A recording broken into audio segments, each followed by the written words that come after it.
Hey, should be.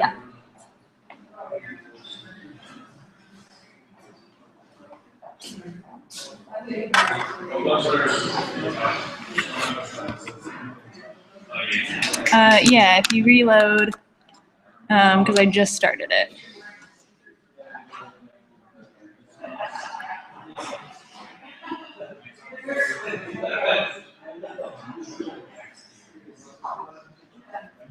I don't think so.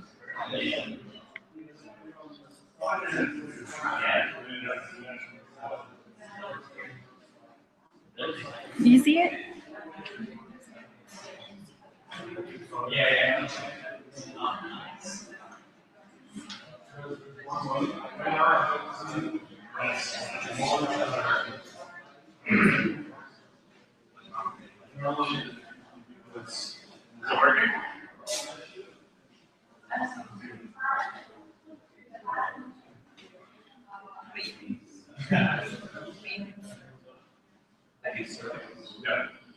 Oh, it is like, okay. It just looks like it's gonna see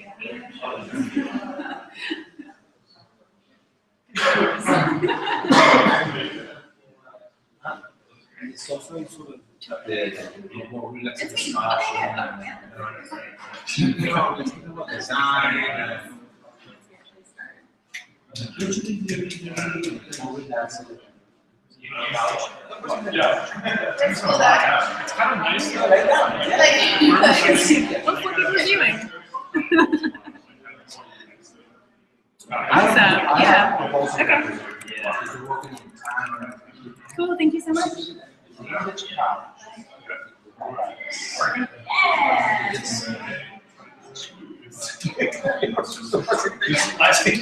I'm trying to do therapist. The live stream is up soon. Just like don't curse. Yeah. I mean, I don't curse. Yeah. The mic to that. It's on the computer, but the mics that we're using for the presentation. Okay. How do I put that? Yes. I don't know.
I'll be the stand for the. Okay. I mean, I can like.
This one, like,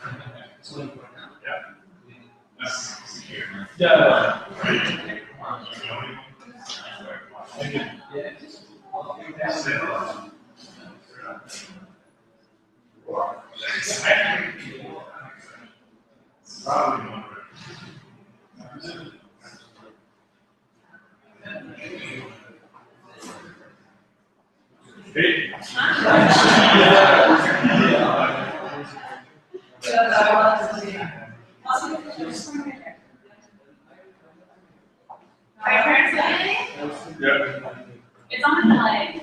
Oh, okay. But he's gonna see if I sing for him. Like, I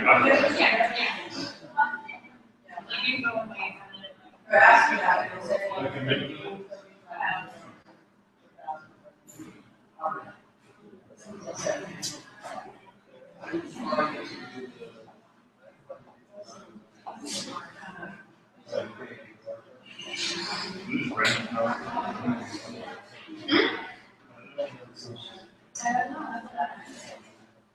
You want to try this quicker and I can watch you, so. What? You want to try this quicker? Yeah. Is that a showing something? How do they use it?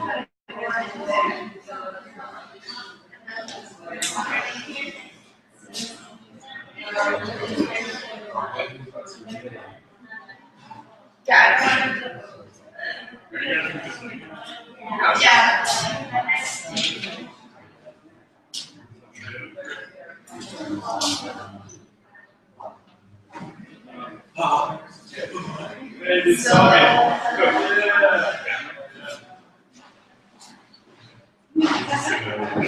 Yeah.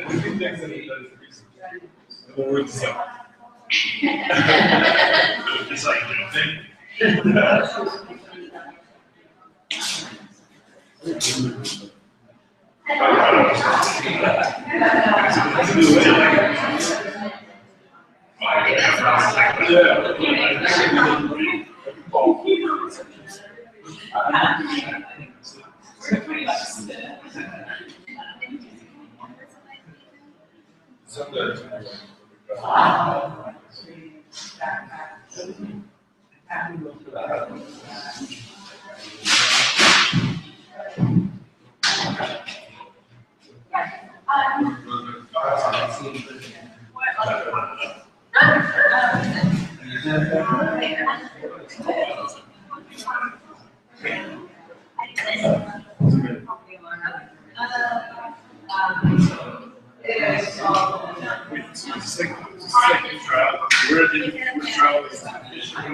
The chairs.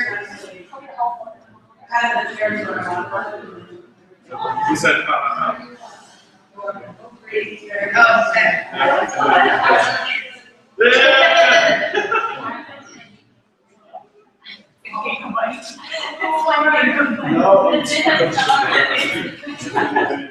it's there. You're all set?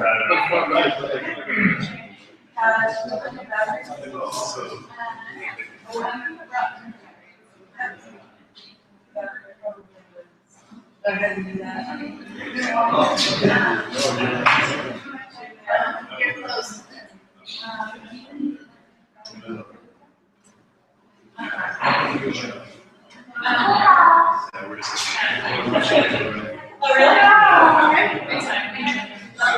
I'm watching that. Hi. It's like a kind of so.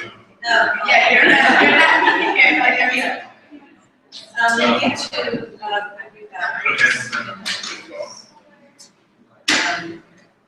And your stuff is more better. Yeah, that's thank you so much. It was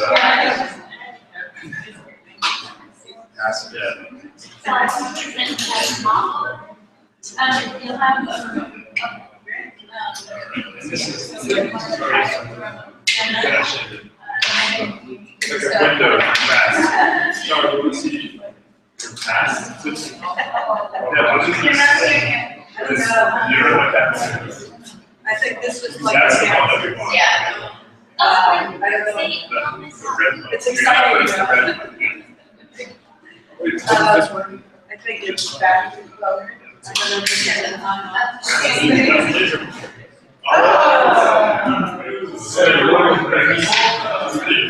You're all.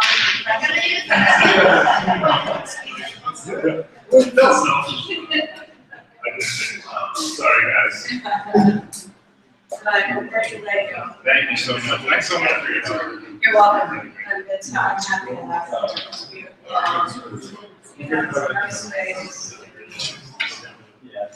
Yeah, bad. It's just so nice to have you here. Yeah. Yeah, that's, we always have that.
Just do it after.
Be presenting first. Yeah, looks good.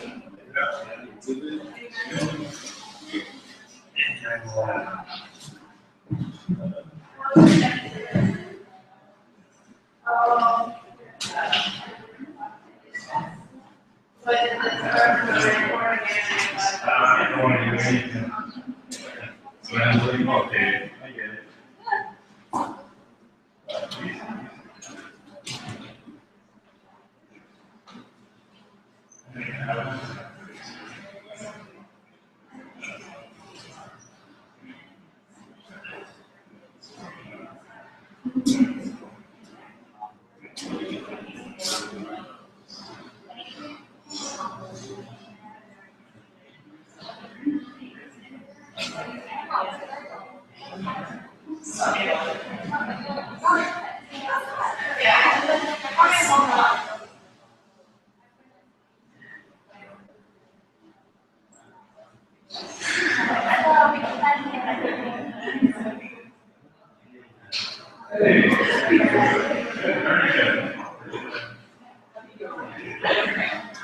Ah.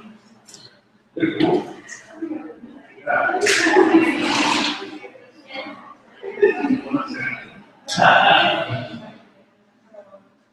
This is like the, exactly, that's the rock. That's it.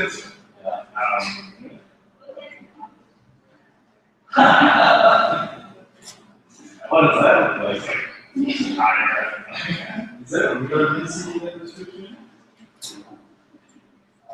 Just take it away. Yeah. Really? All right.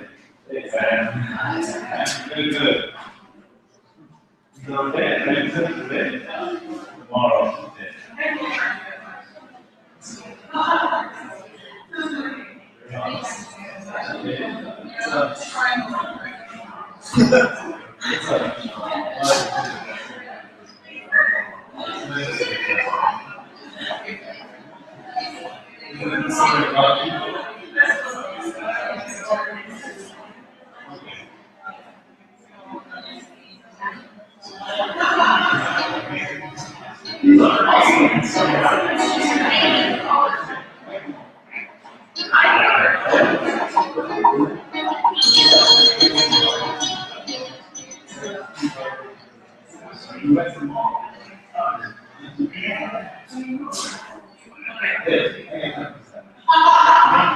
Most of the market are everything finishing. Right.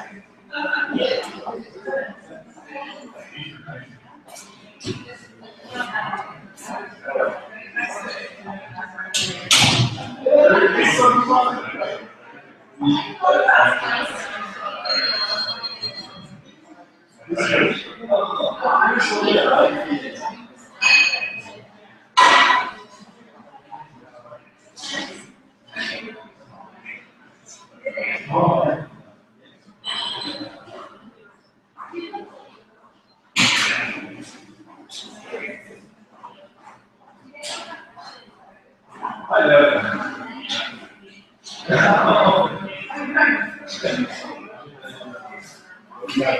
Okay. That makes slow motion.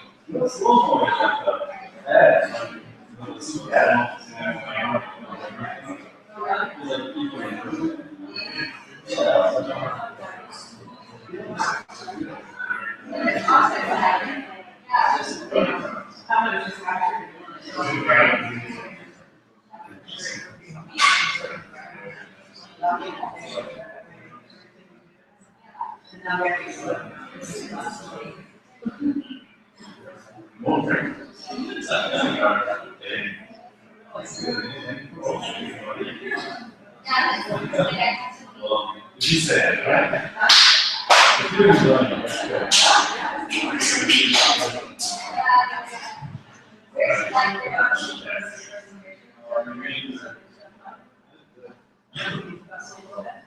Yeah.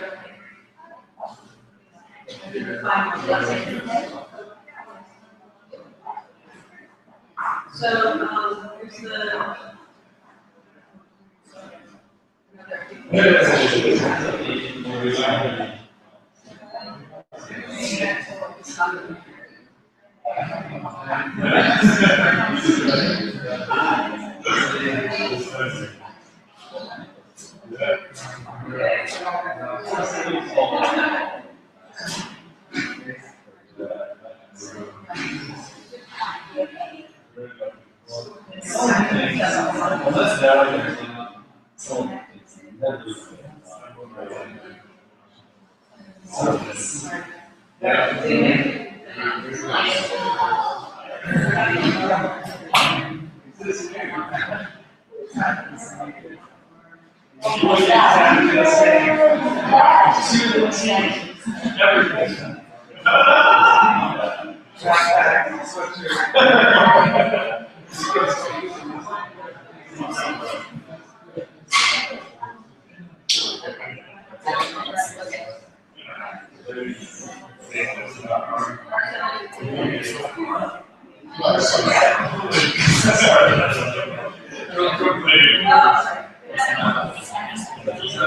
here's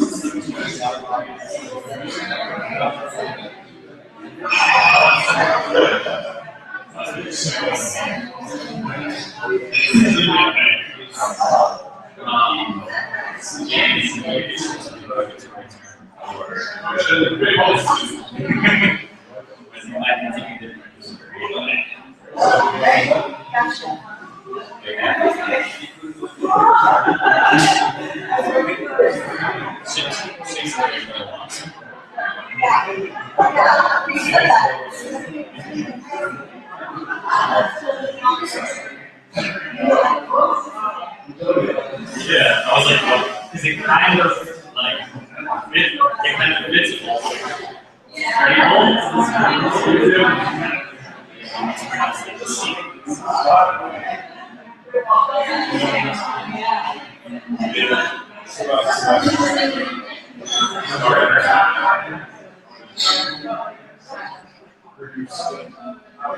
I'm going to protest you. Yes, I am.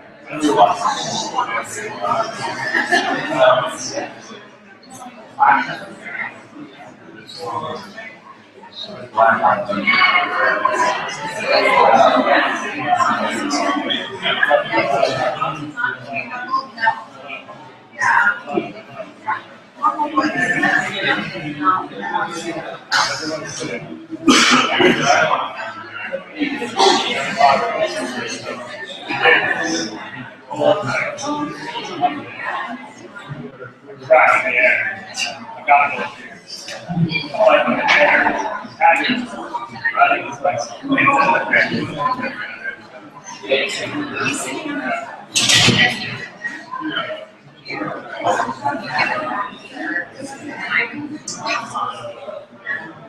Yeah, just make sure you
This is 2016.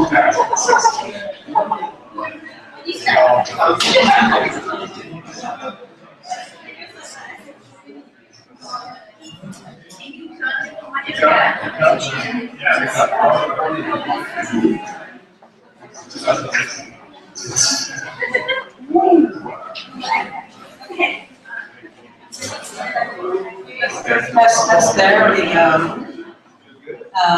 yes. No, they asked me, I'll introduce people to me. And I'm not.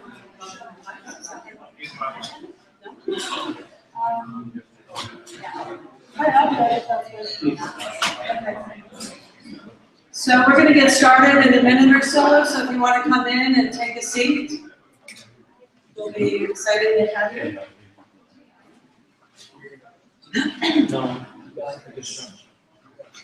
We have a presentation ready to go. Is this a pop-up?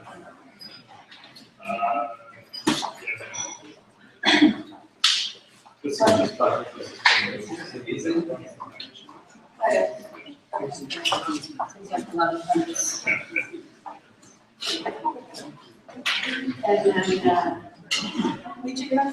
can you start this camera up here?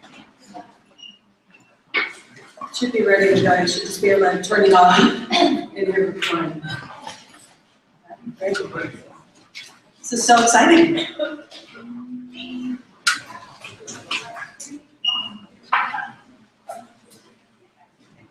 Everybody in and ready. Should be good. You're good? Great, thank you.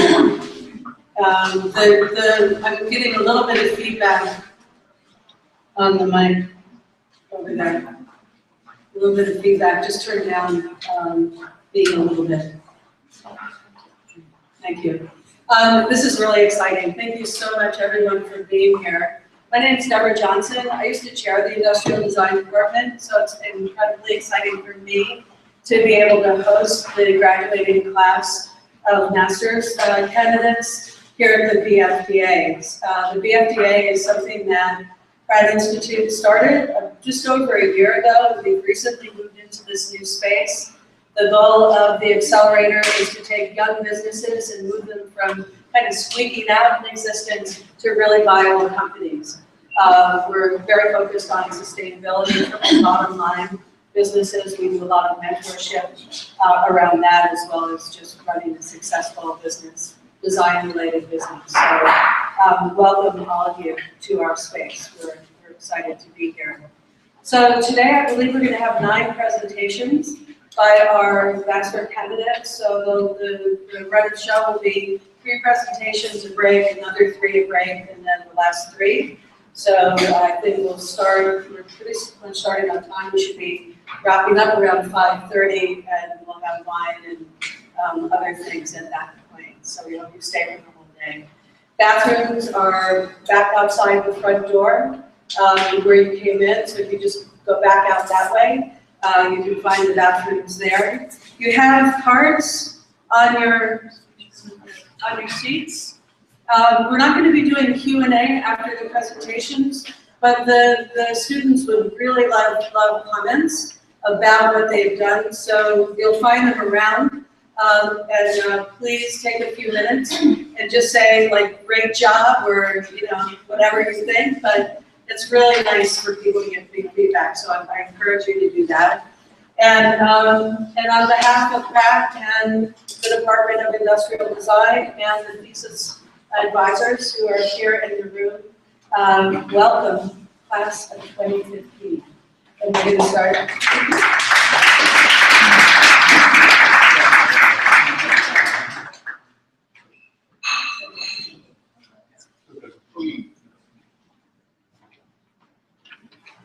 Hello. Hey. Hi. Well, I try to introduce Sean, our first candidate. This is a discourse I was rehearsing for last year for this moment. I have 3 pages for my speech. So don't know. This is just a joke, but and it's been great working with Sean at the beginning. He was probably the work with every candidate doing a thesis, which is I should say it's just a journey that you don't know where it's gonna end, and you don't even know when it starts. But it's trying to do design between these boundaries of being very stressful and try to have fun during the process. I don't know, when Sean came with the idea of the topic, we probably spent 4 months trying to figure out what is that. And at the end, I think for every candidate, for every project, we finally did something great and shown 40.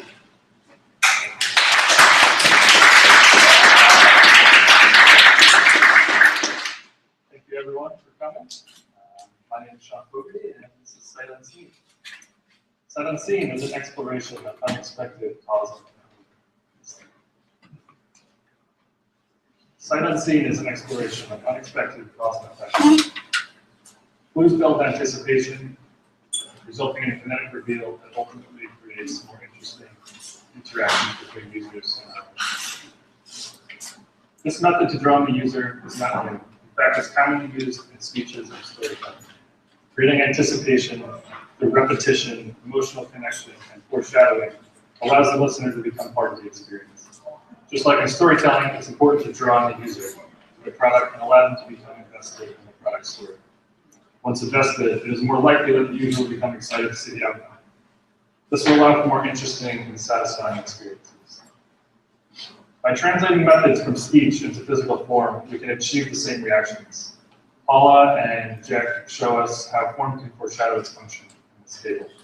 Cracks in the table foreshadow a future function. These small variations in form will intrigue people and lead them to wonder what's going to be next. Once drawn in, visual clues for the user to explore. By repeating aspects such as color and form, the visual clues will build interest. Once the clue is explored for the first time, you begin to anticipate the outcome of the others based on what you've learned. This type of repetition is highly present in user-based design, interface design, using similar forms and styles to direct users through a screen. Following visual clues with physical interaction connects the user to the object in a more intimate way. We're closely related to movement because it exists all around us, but at the same time produces intrigue.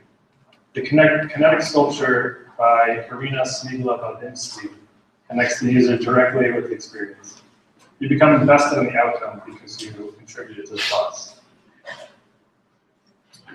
So by combining these 3 main attributes, foreshadowing, repeating, and connecting, anticipation can be built. But what are we building anticipation for?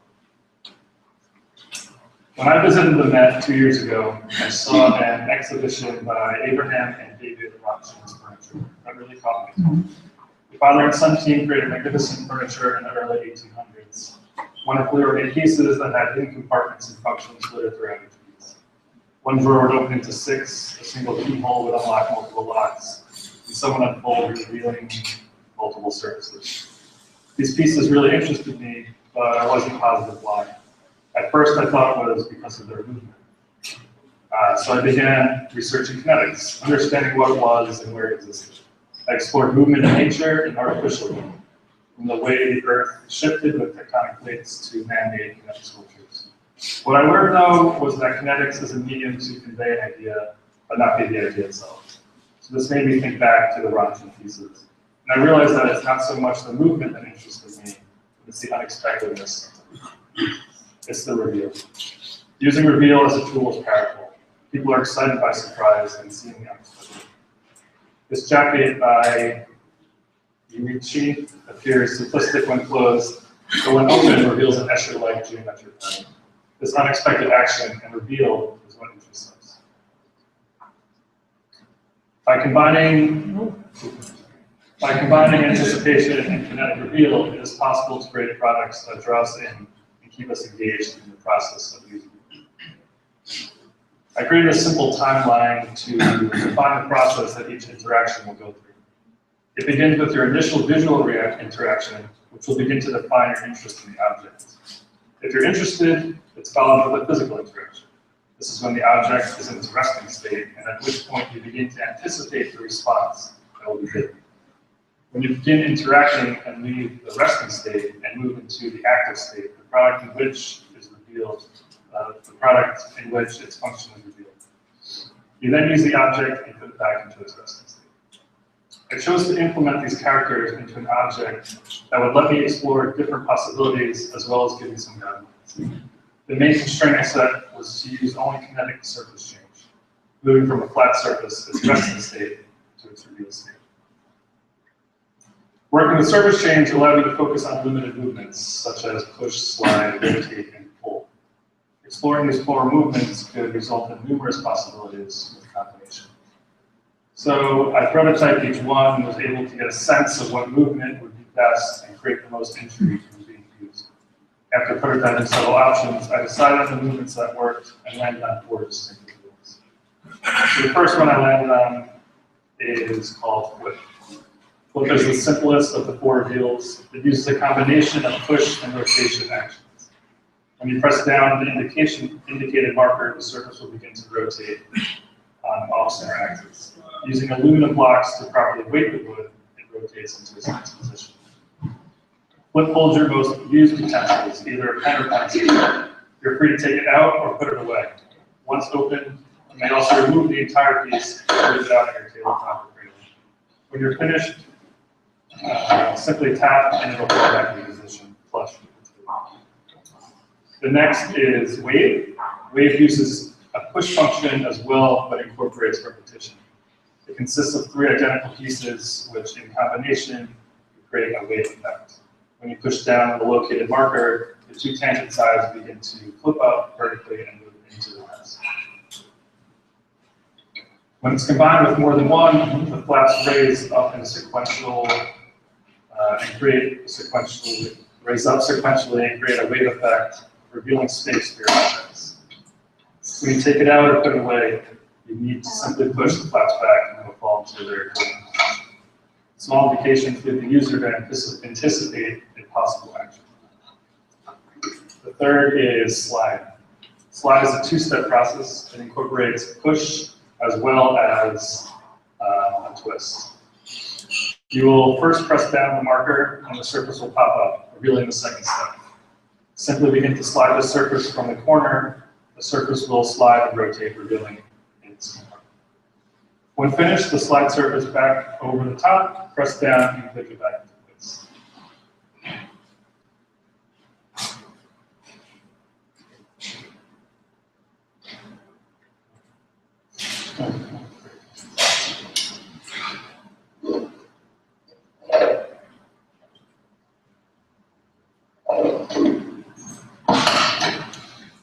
The last is called safe. Safe shies away from the indication, allowing its cover to be completely fade into the desk. This lets the user become a bit curious, using only inherent indications to derive how it functions. Once you explore, you'll find a small wooden button underneath the box. Simply click the button and it will reveal it for you to lift and lay on.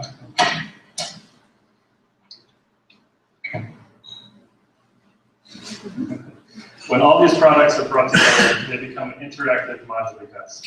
This desk allows each individual piece to be dropped in or removed as the user pleases. As well as being able to remove the boxes, the user can switch out to tabletops. This modular system allows for each desk to vary, which helps to keep the anticipation high. I wanted to keep the design of the desk as simple as possible to allow the reveals to not be lost in overly complicated design. When creating this desk and its components, I wanted to capture the feeling I received when reviewing the Ronchins furniture. I built building of anticipation for what would be an exciting reveal. By using this method of anticipation tied with revealing, you can give items more meaning to the user. These components are only a few examples of how it can be applied, or where it can be applied. Here's a short video.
Hello.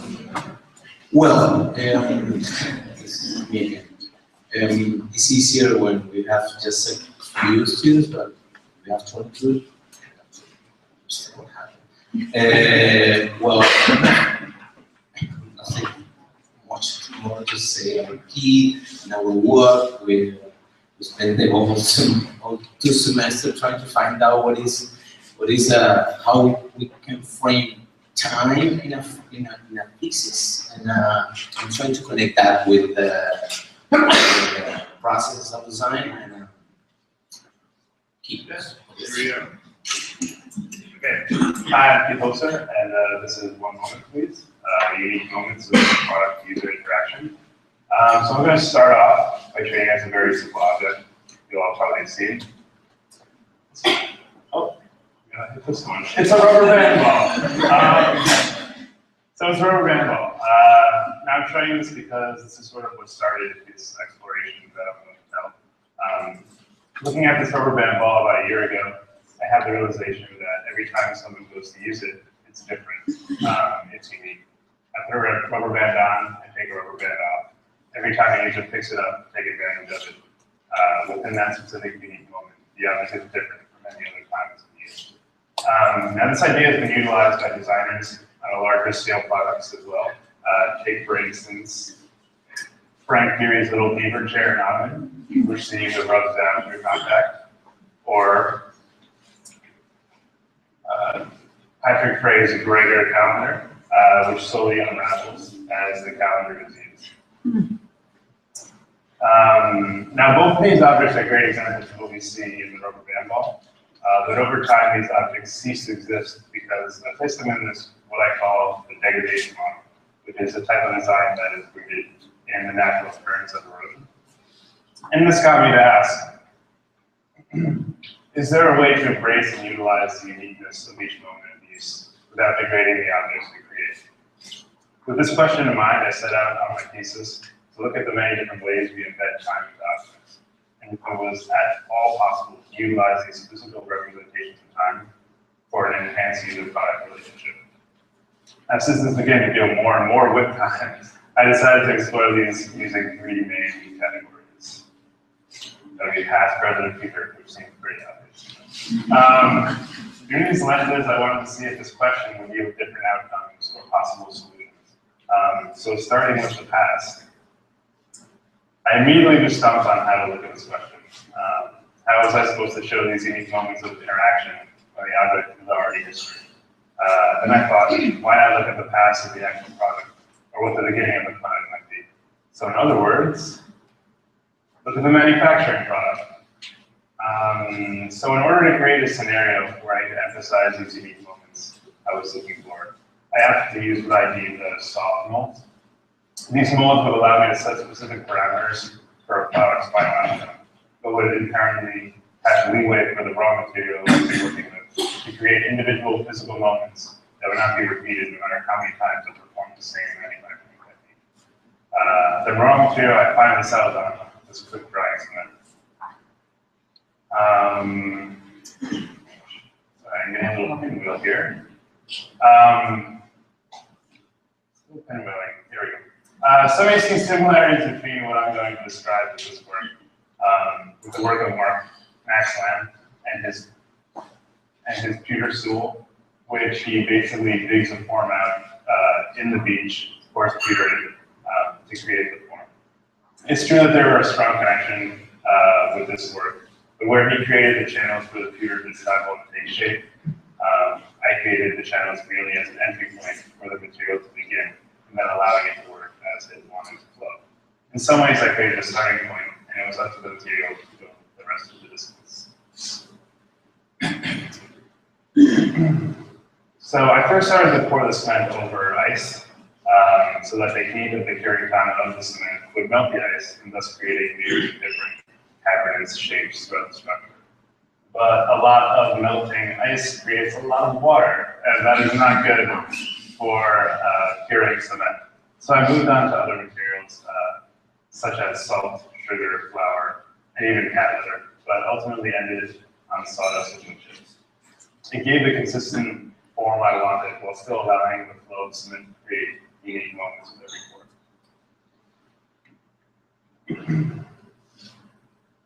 The process became weeks of trial and error until I came across the right amount of volume, weight, and speed within the time frame of manufacturing for it to ultimately work. But once those are figured out, the process went smoothly. And the end result was this side table. So it can be reproduced in the exact same way, but it will be inherently different every time. Here are two examples, made on the left with sawdust and on the right with pine shavings. A few more of varying materials and sizes are found in the back there, so you guys can peruse those whenever you see fit. I know some may say that this is in actuality an artifact, and I don't dispute that. I think that there are aspects of this that belong in the arts and not in industrial design. But in my view, if the objects that I make not only carry their initial function, but also lend themselves as catalysts for contemplation, I see that as a positive and something that doesn't really need to be shied away from in ID. Or in any cases, this object can open up that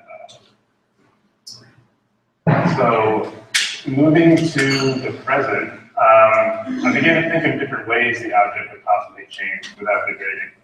I landed on a model that changed according to other quantifiable elements that a user might bring to the object that could change depending on the moment. For example, I started documenting items like food that can be brought to place in bowls, energy used with that's the muscle. Energy that can be objects such as tools, garbage that collects in containers, and even small things like incense that will just collect on this brick in my apartment. But I also knew that I wanted this change within the product to have a purpose. So I started looking at different ways people see information on a daily basis, whether that be through the traffic lights on the street, or the fuel gauge in your car, or the diagram and graph found in a quarterly report. Combining all these different ideas, I created this picture. What's unique about this picture is its ability to portray how much liquid it actually holds by changing its position. The more water it holds, the more upright its form becomes. The picture becomes this three-dimensional representation of what we're used to seeing in a two-dimensional interface. So this object begins to explore that idea of creating an exciting new visual lexicon of information that perhaps could be a new way for designers to find both form and function in an analog way. So moving into the future, I found myself asking what products could possibly be based in. Well, like Sean before me, the answer came in the way of anticipation. But for me, it was back in the childhood games like Duck, Goose, and Jenga, but I still play Jenga. These games are exciting because you don't know when the climactic moment is going to happen, when you're going to be tagged on the head and beat the goose, or when the Jenga block is going to be piled all over the floor. I wanted to make a product that embodied this anticipation and mystery that was so firmly rooted in an unknown moment in the future. This all culminated in the form of a bank. The bank works like any regular piggy bank would. You put money in to save for a rainy day. Though due to the nature and form of this bank, once it is full, a fact unbeknownst to the user due to its opaque body, the bank becomes top-heavy and tips over, hitting whatever surface it's on and breaking into two vessels. Thus telling the user in this climactic moment that it's time to spend your hard-earned money. The entire time the bank is changing, but the mere change that is being deposited in it. But instead of seeing these incremental changes that are going on, you see it all at once. Willing? Now I know I said I wasn't a fan of that degradation model that Fred here used, but I don't think it's fair to firmly put this bank in that category. I see this tipping over and breaking not as a bank with a short life cycle, but a product that is going through a state change passing from its initial life cycle to a sort of after life cycle. One of two vessels that can be utilized as the user sees fit. In this way, this product gets the user coming and going, creating excitement for a climactic event that occurs in the future, but also creating lasting memories embedded in new products that were a result of that climactic event. If anything, this raises an important question about how we interact with objects, what we should do with them once their usefulness has been depleted. By designing with these questions in mind, we can create more sustainable options that can inevitably meet more of our needs. So in summary, I asked myself a question about the importance of unique moments. And through the different lenses of the past, the present, and the future, they got very different results. But whether ending up in a contemplative piece of furniture, an information inscribed piece of tabletop, or an exciting product that turns into two with lasting memories, the discussion of unique moments between users and products is one that is worth looking at, one that changes every time you come back to it. Thanks.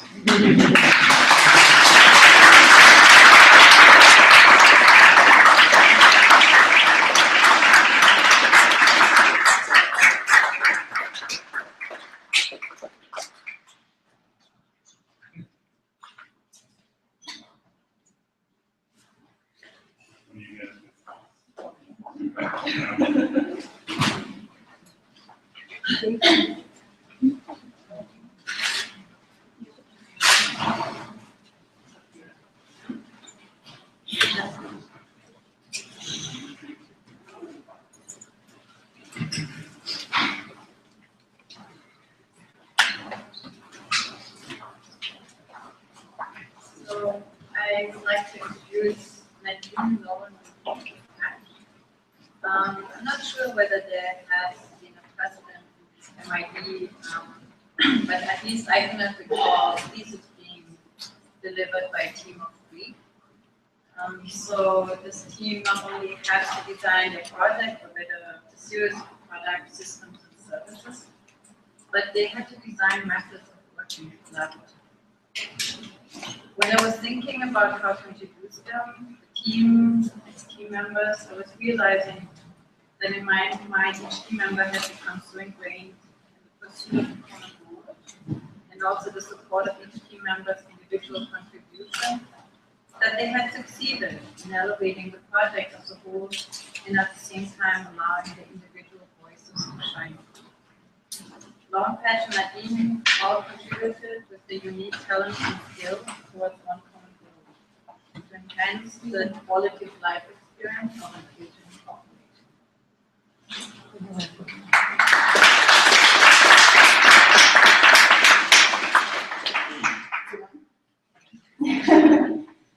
Well, good afternoon, everyone.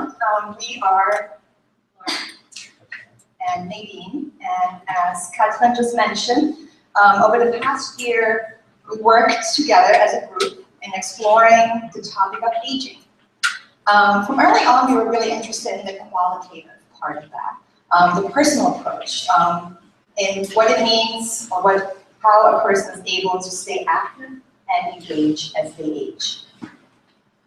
Well, we already all know that aging is a human experience. We all do it, we all go through it, but it's also a very personal one, and this is where we were interested in.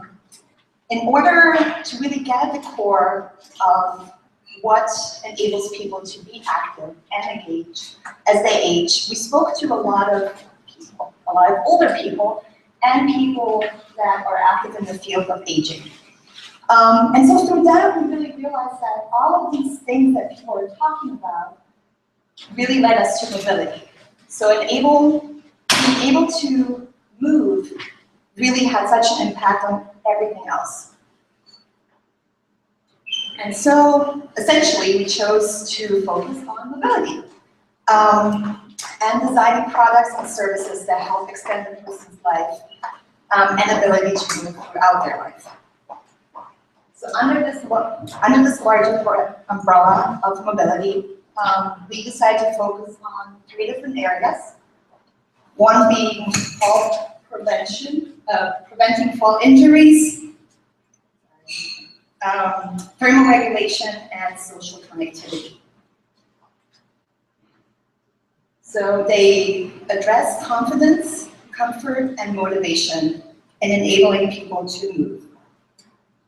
Lauren will now take us and start us off with talking about preventing injuries from falls.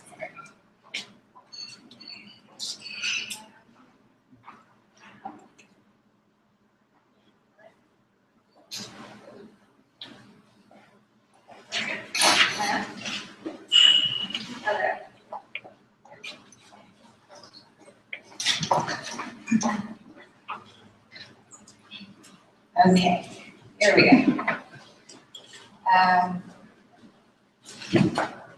Okay, so I'm going to talk a little bit about how to prevent injuries from falls. And in this, I'm really looking at how to grow a person's confidence, because what we learned when we looked into this area was that falling is a serious issue for older adults. Every year, 2.4 million older adults are admitted into ER rooms. And to put it another way, this is every 14 seconds an older adult is treated in a hospital for falling. And the stays for fall-related injuries in hospitals are twice as long as other injuries. So we realized that this was a serious problem, something that we wanted to look at, something we wanted to find out, design some solutions that could help. We know that, obviously the physical side of things are impacted when you fall, mobility specifically. What's less evident is the psychological effects of falling. On your confidence to continue to move, you're actually more likely to fall again once you've done it once. And so as you lose confidence, you move less, and you're more likely to fall again. So breaking the cycle brought us to conversations with individuals who had experienced firsthand and through family members falling.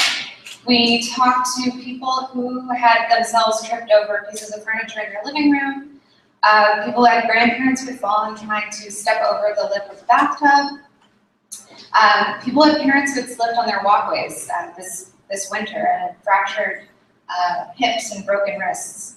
So, when I went into this project, I really thought about falling as sort of this catastrophic event, so tumbling down a flight of stairs, but what I realized was that falling could actually be small, and these small events could have serious repercussions.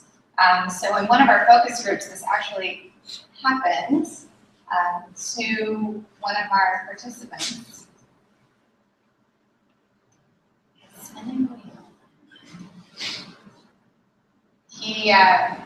He leaned over to pick up a pen, and he lost his balance, and he fell off the chair. And he was fine, but what we realized was that it's easy just to take a spill off of the chair. It doesn't have to be something huge. So our solution to this issue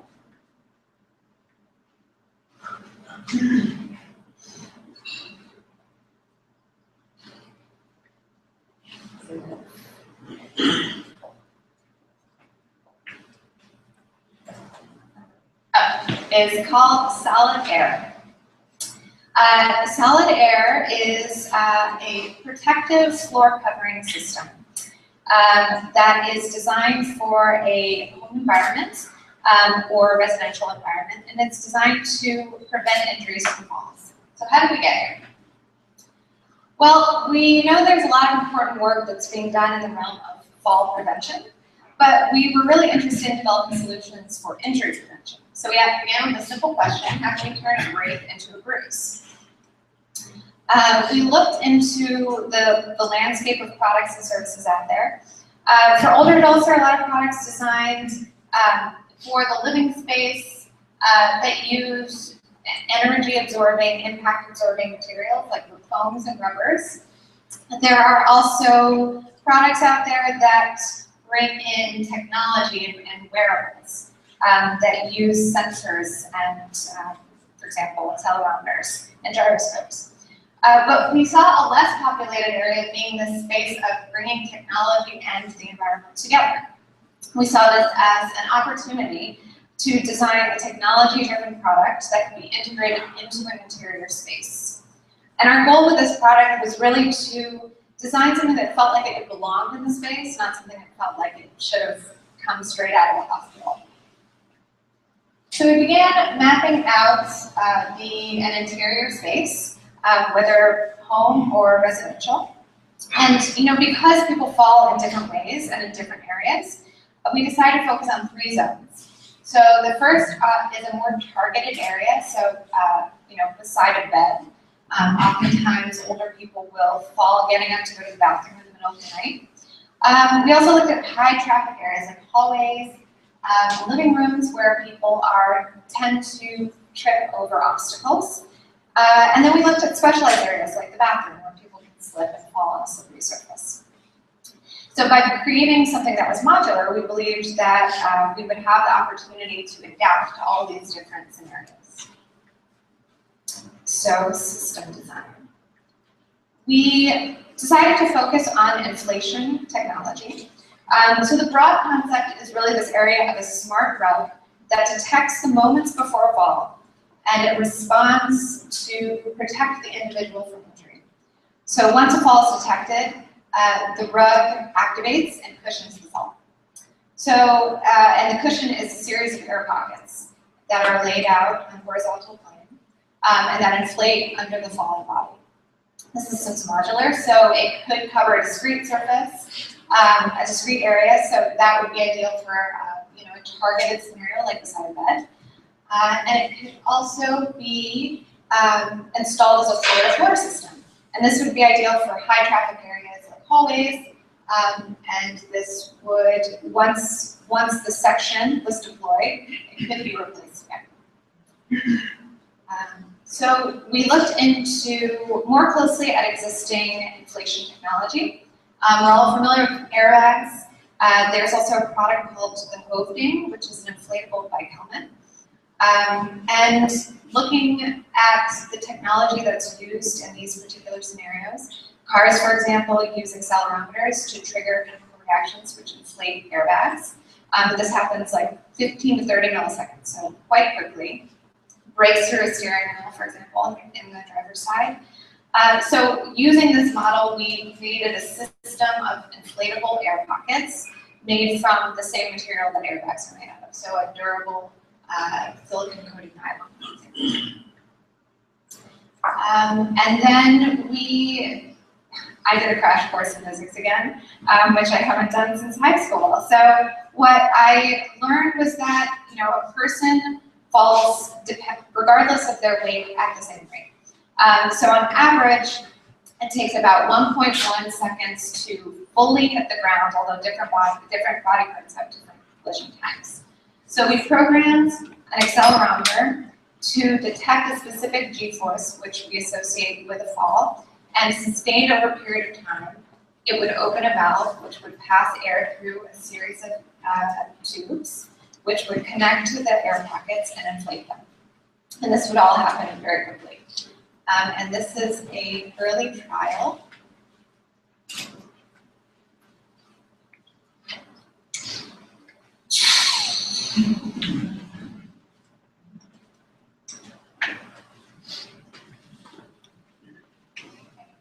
So once we had that figured out, we started looking at the surface treatment.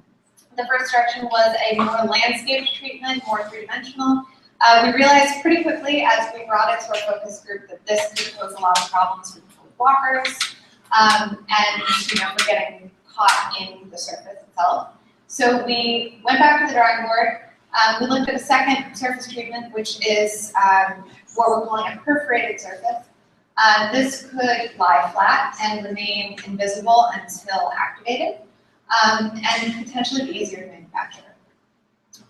So we also developed this idea of a perforated seal that could rip apart at the moment of inflation when the air pocket comes through the surface. And this is the working prototype.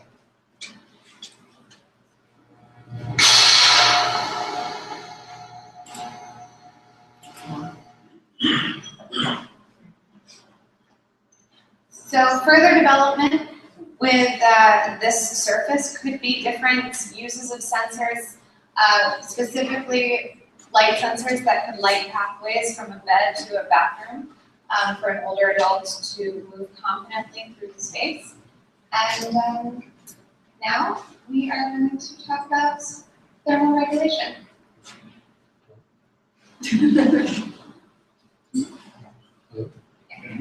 Okay. So this project is to help older adults to move more comfortably with better thermal regulation. So this is a quote that we got from the interview. I keep my home warm because it helps my brothers. So this simple sentence made us like wonder about like how important the temperature affects older adults. Every day. And why thermal regulation is really important. Our core body temperature is about 98 degrees Fahrenheit, and we try our best to keep that stable throughout our life by producing heat and emitting heat to the environment. We are facing temperature change. We have temperature receptors located throughout the skin as well as the spinal cord and in and around the great blood veins. And also having hypothalamus at the thermostat to control our body temperature. And as we age, the ability to stable body temperature decline and become more vulnerable to temperature change, especially people with diabetes and being under some medication like insulin. And there is a report from British National Survey saying that 10% of older adults aged over 65 that for body temperature can get as low as 95.5 degrees Fahrenheit, which is the fine line to get hypothermic syndrome. And we also ask ourselves again how we can protect older people from extreme fluctuations in temperature. And our solution called thermal tool. A thermal regulation clothing that learn and respond to each individual body temperature to help them getting around more comfortably. And we look around out there what already exists, and we found one product and actually two projects that later inform and influence our design later. The first one is the system that use sensor on objects to capture body temperature to control air condition system in indoor environment. The second one is the scarf created by MIT student that can create heat and cold for thermal comfort while being outside. And the third one to the far right, the thermal regulation system for older adults, stroke patient and patient with spinal cord injury. And this project is patented in 1993. Quite a long time ago. So we start off with core body because we already know that we want to make something wearable and respond to the body. So we start off with a temperature sensor. We know that our core body temperature change depending on surrounding temperature, time, activities, food intake, and so on. So we realize that we need to measure body temperature over time. And to get those information, we focus to measuring on how much heat the body can create and how much heat the body can transfer to the environment to keep the body body temperature stable. And by using these two sensors and apply them throughout the whole body and the potential area that we think the most effective is the wrist skin, where there are a lot of blood veins that closer to the skin that we can measure. We also look at the heating and cooling system. We try to find the smallest system that we can apply on our ideas. And we found this, it's called Peltier unit. And thermoelectric Peltier, like the Peltier unit, is normally used in electronic device to cool its component down. The unit has two types of semiconductors on each side, and when we run the electricity into the unit, one side will get cold, one side get hot, and then you will elect the electricity current. If you flip, one that hot will be cold and one that cold will be hot. So we use that technology in our design later on. And because the unit doesn't have the controller, so we hook up the unit with Arduino and with some health coding.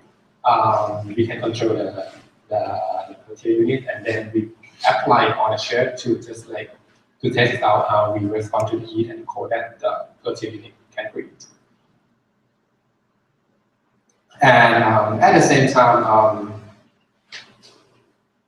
we have like apply this. We have the idea of a targeted microprogramming. And we did some experiments, make some mock-up where we can put the system onto the body, and where the system can affect the body the most. And we have a video.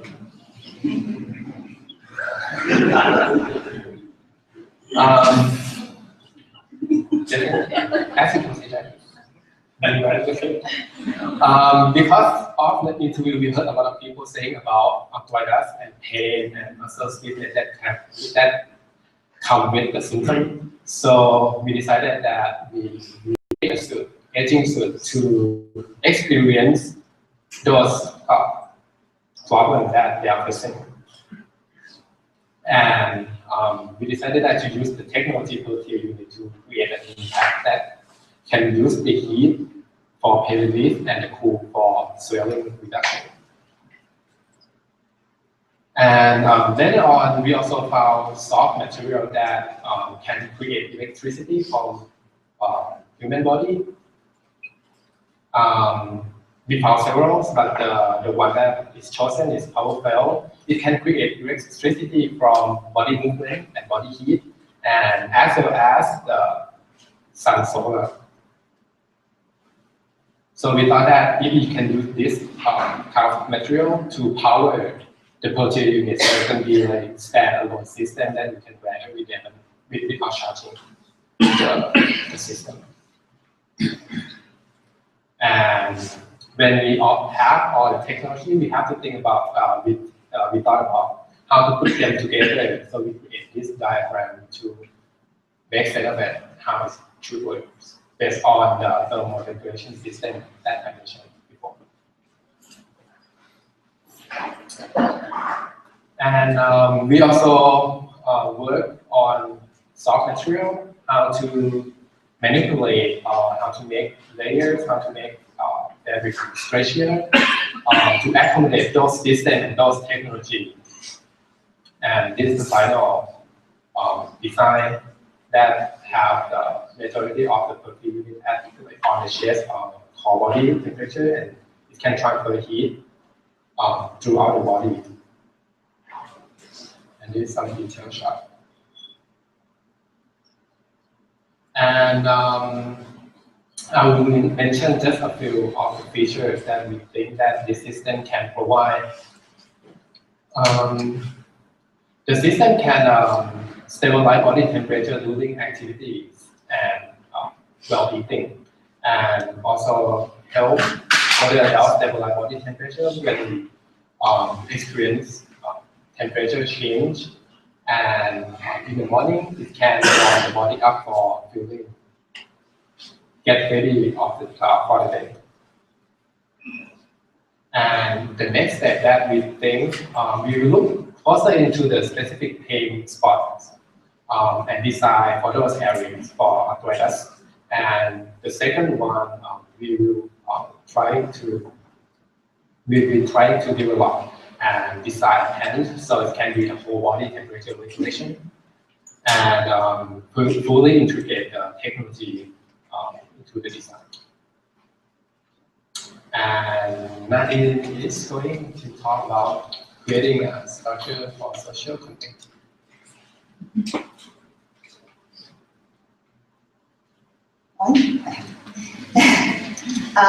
Well, we are social animals. we know that. So in turn, the lack of social interaction has a direct impact on our physical, mental, and emotional health. Older adults are especially vulnerable to social isolation, in that there are several challenges that come with aging. And in our conversations with older adults, the importance of an active social network consistently came up. Really, anyone we talked to said how important that was to their well-being and aging well. There's a direct link between social isolation and physical isolation. With that in mind, we asked ourselves, how can we provide for social connectivity if it is no longer in place? Because people are already socially isolated. And here are some people we talked to. And so Join-In comes in. It enables older adults to extend their mobility by creating a structure for sustained social engagement. It does so by connecting older adults, as you see in orange here, with other community members through shared local activities. By plugging into existing transportation services, Join-In also provides the accessibility necessary to partake in these activities. See in purple. By fostering continued engagement, Join-In enables the growth of relationships over time, potentially moving from a social network to something even stronger, a support network. And then here's a little video. Margaret was a school counselor for 35 years. Her work was rewarding, especially her interaction with young people. Now that Margaret's retired, she finds herself spending more time at home. She's also been facing some physical challenges, which makes it harder for her to leave her apartment. Margaret misses being around people. She would love to be more involved again, but doesn't know where to start. One day, her neighbor tells her about Join-In, a service that aims to help people stay connected to their communities through meaningful activities. Margaret is curious to see what Join-In could offer her. On the homepage, Margaret enters her neighborhood and finds a range of activities.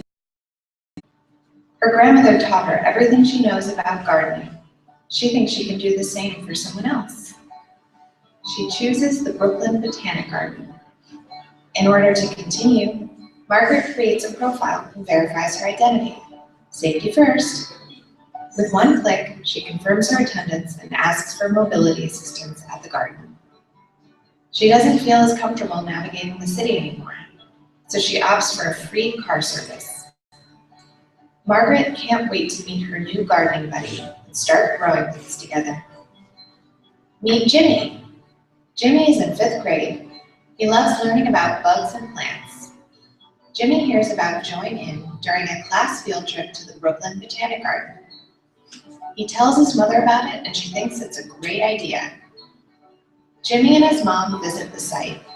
Because he's under 18, she signs him up and will also accompany him to the garden. On the day of the event, Sam, the Lyft driver, picks up Margaret. They have a nice chat on the way to the Botanic Garden. Sam walks Margaret the whole way. At the garden, the Join-In coordinator greets everyone and gives a short introduction. Margaret then gets to meet her new gardening buddy, Jimmy, and his mother. They spend the rest of the day working on their planter together, sharing stories. Everyone's having a wonderful time getting to know each other. Margaret hasn't felt this energized and happy in a while. At the end of the day, Margaret and Jimmy say goodbye. They're both looking forward to the next week when they will plant some flowers, pumpkins, and carrots together. So that was a little introduction to the service. So you met Margaret and Jimmy. And so just talking about shortly the web-based service, the interface design.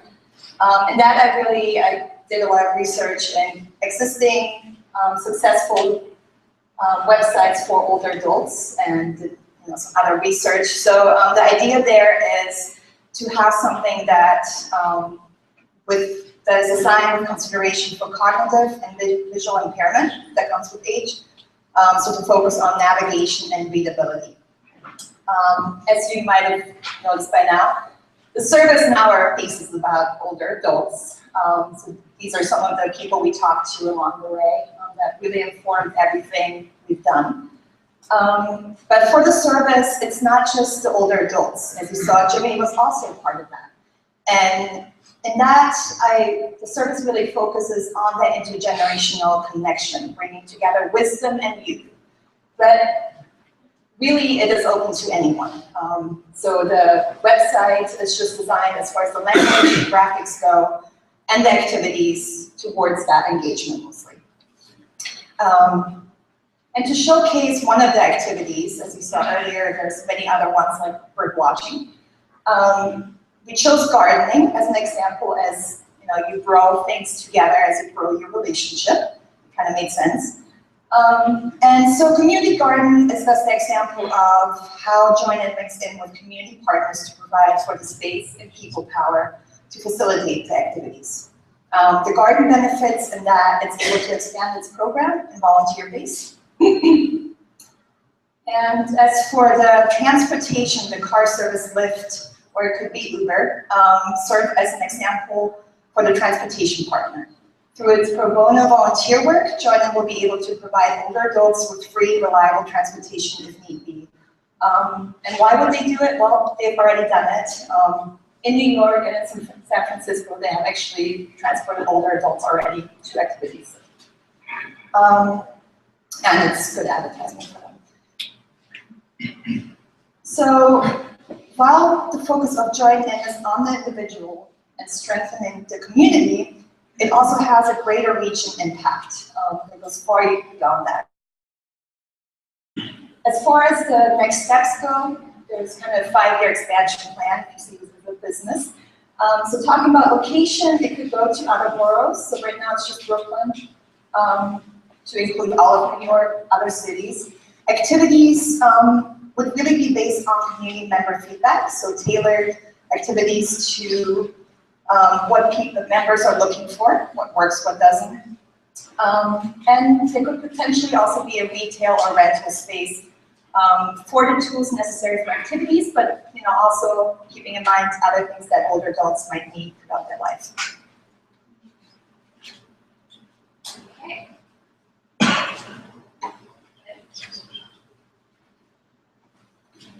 There we go. So you're just taking you through a lot.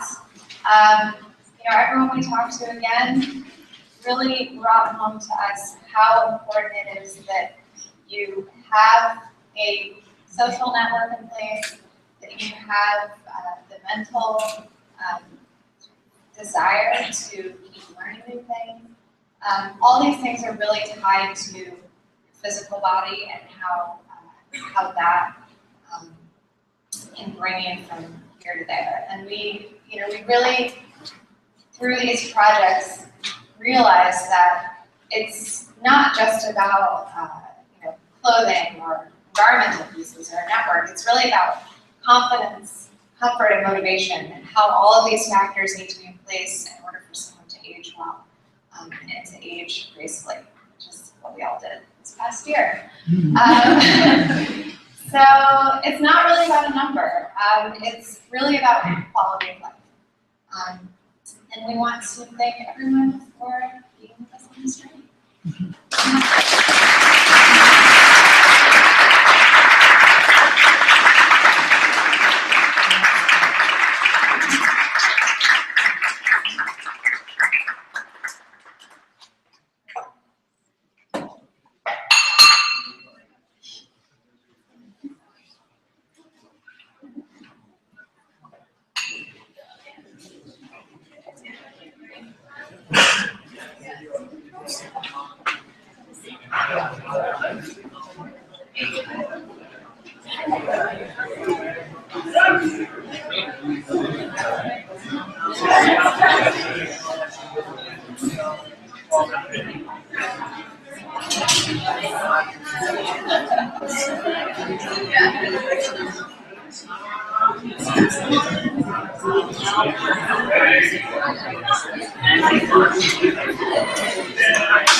Okay, we're gonna get started again. If we can get people to come on in.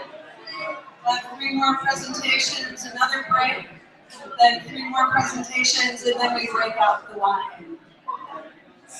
So come on in, get settled in. We put more seats out, so please, the people who are standing up here to find a seat. Are you ready? So you're gonna put that on. Excellent, so come on in, start naming names soon. All right. That's called border collie.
Should be on, right? Yeah. Okay, can we get everybody up front? We're gonna get started. One of the things, and that's really amazing about these presentations is to understand the amount of work that's behind getting through all of this. And I've been hanging out with the group for the past couple of days as they've been putting finishing touches on and getting their exhibit set up. They've just done a beautiful job. So I'd love to give another round of applause for our first three presenters.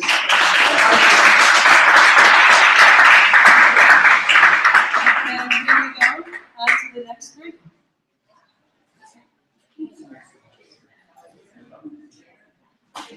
Okay.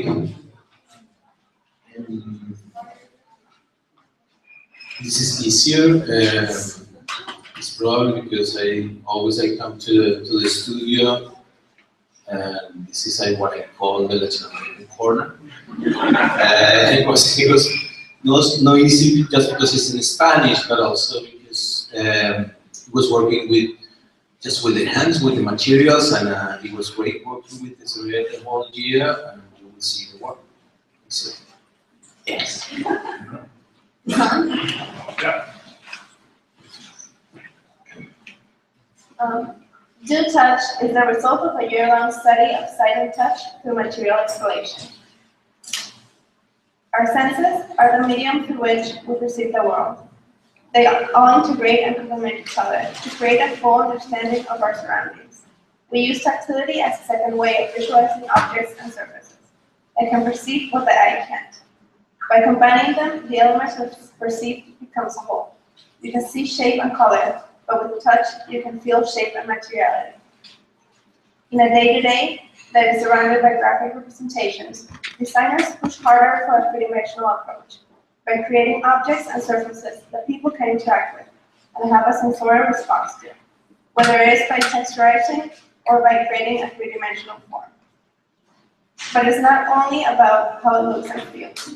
Function also has an important role, but applying functionality to texture is a challenge, since it is mainly perceived as a visual element which has the added quality of evoking a tactile sensation. It has been used as a decorative element or finish to surfaces.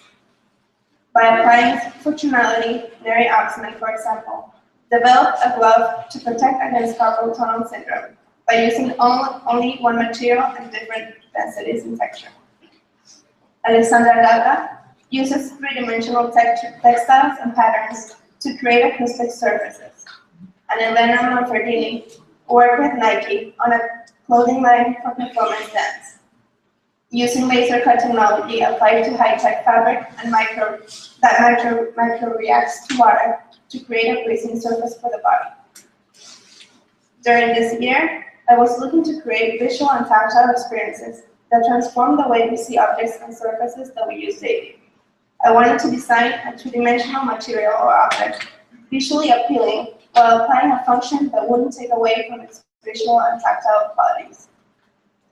I turned to natural elements as a source of inspiration in looking for a shape that I could use to create the texture I was looking for. And I knew I wanted to experiment with accessible materials that I could manipulate. By testing materials in combination with natural elements, I discovered a texture that I found very appealing and interesting, and that I could potentially work with for an entire year. My experimentation had two distinctive paths of exploration, involving the use of rocks in both of them to experiment with different qualities. The first experimentation was made by pouring liquid rubber on top of the rocks. I discovered that this would give materiality to something that we know is there but we can't really see or touch, and I found this very intriguing. Once you cast the negative shape of the texture created, it can be replicated in different materials. This allowed me to do soft and hard samples that look and feel different even though it's the same texture. I started studying the patterns rock made and the way they were wrapped around the rubber. I applied the same process to marbles, a very geometric object that unlike rocks, it was always the same. With this, I could visualize better the way the rubber was grabbing the form. If you held the material upside down, they would still be attached. This was an aspect I wanted to explore and work in finding an application for. It is a function that comes directly as a consequence of the process of making it. It is not a function I force the material to have. To apply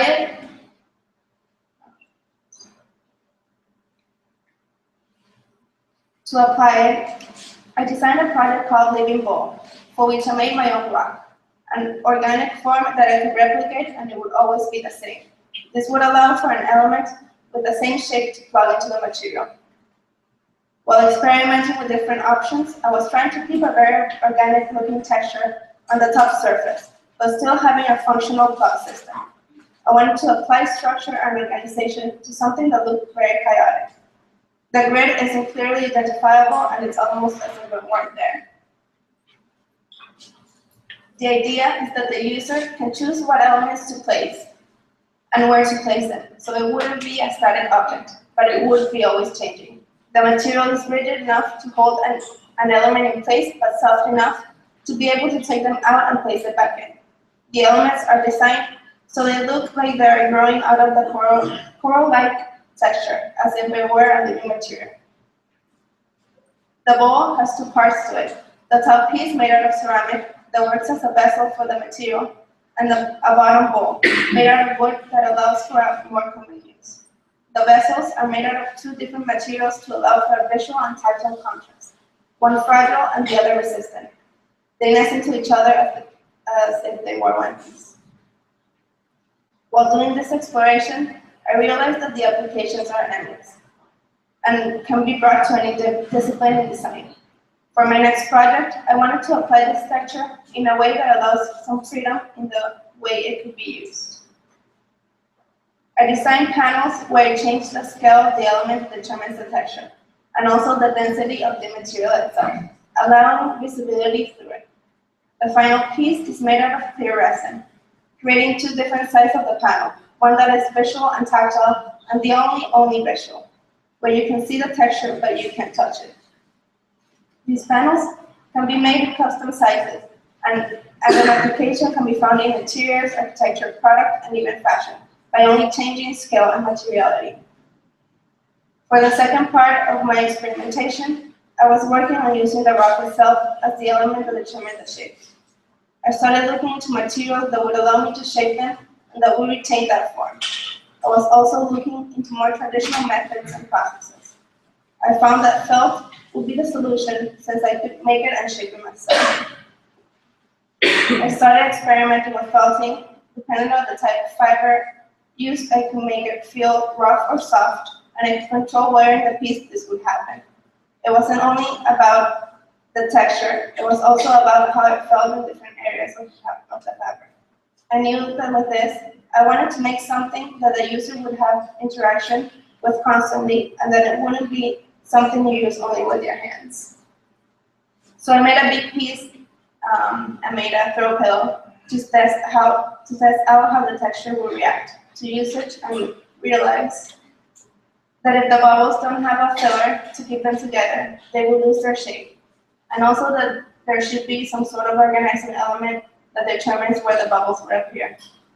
Keeping in mind that I needed a structure element, I designed a series of floor pillows, where the texture bubbles are defined by a structure that serves as protection to it. The intention was to explore the idea of fragility and how the felted textile can act as a texture surface, but also as a protective element to keep the structure safe. In each pillow, the structure is made of a different material, from strong to fragile, using plastic, cement, and ceramic. The structure is different depending on the qualities of each material and its ability to hold weight. The constructed material also allows for different ductility to be perceived. As a result of this year-long exploration, I realized that it was very difficult to decide on just one application for these materials, since they can be applied to virtually anything. But the goal isn't to have them be just an application of texture. but to make functional materials that serve a purpose, where the different qualities of each material can be used in their full potential. From jewelry to product to interior design and even architecture, these explorations have a place in all of them. They are based in materiality, contrast, scale, structure, and function, concepts that can be applied to any discipline of design.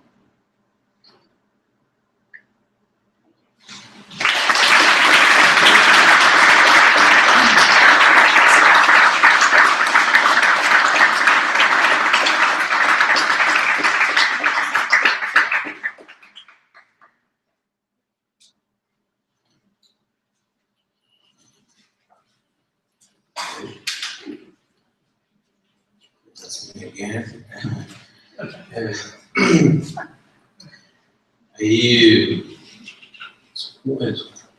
Juan Sebastián, Juan Jacobo, we used to say because in Spanish is completely different. His name.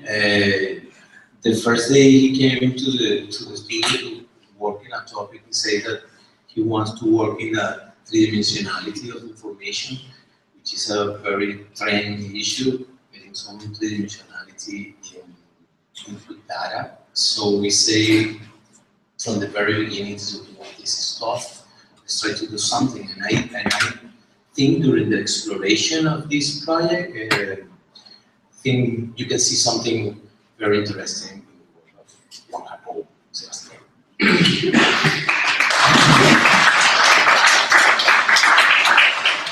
Hello, my name is Sebastián Jacobo. This is my project, Sensible Geometry, information into physical form. Ever since I started studying communication design in Colombia, my work always seemed to be strongly influenced by geometry in an aesthetic and functional way.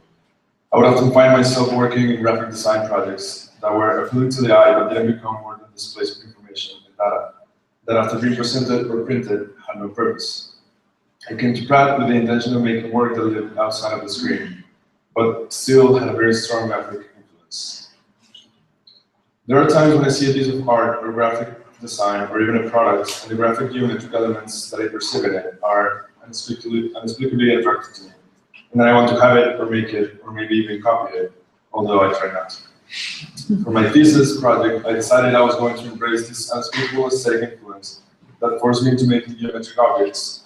I wanted to understand how I could put those two worlds together, the graphic and the physical, and make use of the technology to help people understand and engage with what they see. I wanted to understand where my obsession with these forms came from, and I also wanted to pick a project interesting enough to catch my eye for an entire year, which in my case is not very easy, because I tend to change my mind from squares to lines to triangles very easily. So I started with a question: who else shares my obsession about lines, information, geometry, and so on? I started looking for other designers, artists, and creators that were in the same geometric inspiration and analyzing the kind of work that they did by combining screens, graphics, and vectors with forms in the physical realm. I wanted to understand why they did it and what it meant to them in order to see if that's why I liked it myself. One of my strongest inspirations was the sculpture made in 1969 by the Venezuelan artist Gertrude Bolshoi, better known as Getty. Her insistence on line and its capacity to force new dimensions is a common denominator of all her work. The line is her compass to space. The large scale, the quality of detail, and the solidness in which Reticulea extends through walls and ceilings makes it seem like a living organism in their environment of which she can make copy. Like most of her sculptures, Reticulea is an outgrowth of drawing, the artist's own way of bringing the drawn line into physical form and unlimited floating space. I also found truly inspiring the work of Nicholas Felton. He spends much of his time thinking about data, charts, and our daily routines. He's the author of many annual reports, which include measurements from the amount of coffee he drinks in a year to the chances he has of eating olives at lunch. His obsession focuses on collecting and transforming data into these amazing infographics that are so massive and contain so much information that start to become physical representations of his life. Felton's most recent project is an app called Reporter. This app allows you to collect data from your daily life using questions that can be reprogrammed. The answers to these questions then become numbers, which then turn into graphics. This project made me realize that data collection is crucial nowadays, but can also be represented as more than a simple line. The Blicker Street project is nothing about space description through abstract geometrical representation, developed by Peter Yelich. Using readings of Wi-Fi signals, Yelich mapped the data onto a flat plane over time, and the points rose and fell depending on the signal's strength. The resulting physical sculpture was milled on a CNC machine and looks like a modern render of polygons. After analyzing these projects and many others, I asked myself, where do I want to go? What's going to be my way of representing information into a physical way? How is mine going to be different from all the others? I want to design objects that will help the user understand information of the environment through geometric forms. There's so much technology out there that we often end up feeling frustrated because it makes us feel more separated than engaged. I saw an opportunity in the way technology and information could be integrated to understand the world around us without creating useless amounts of data, but forms that bring a message and disappear when they are no longer needed. I began to construct my own language of transforming graphic into physical form. I started out developing simple experiments with lines and flat surfaces, trying to illustrate the flux of information from one point to another, and then clusters of information that had areas of more or less intensity, all with the intention of showing how amounts of data could change physical form. After these lab representations, I made forms that occupy a three-dimensional space with the same intention of drawing lines of information through space. After seeing that these attempts were very chaotic, I continued to develop geometric patterns that could transform to represent different things, and I started testing them on different surfaces that would allow movement, stretch, and flow of information. I realized that some patterns allowed more change in the form and seemed to move more naturally, while others offered a more organized look and flow but were not so easily transformed into shape.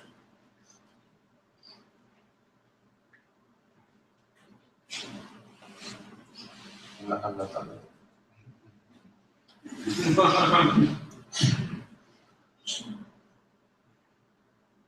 Okay.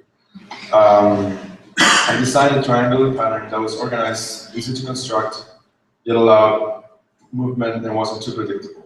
Then I started building forms, allowing them to move and transform. Some prototypes were made with paper and cardboard, and then in the system that moved the surface attached to it.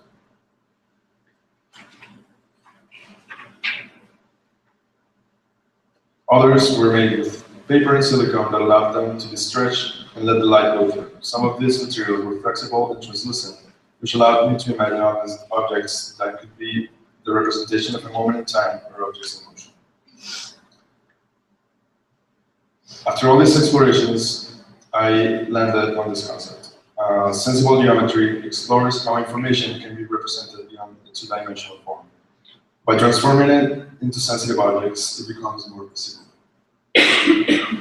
So this is my first project.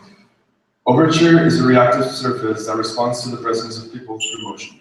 The panels on the wall represent values through movement. They wave in and out in correlation to the amount of movement sensed. This breathing and pushing geometric skin shows how much activity goes on in space, performing a continuous waving pattern that goes on in a loop unless there is nothing being sensed.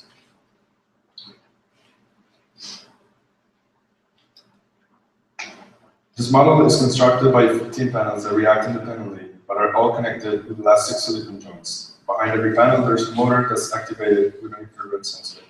This motor moves a lever that pushes and pulls the wood panel. Triangular wood pieces angle in and out, becoming brighter and darker, which results into an organic transition from one panel to another, making the square arrangement less noticeable.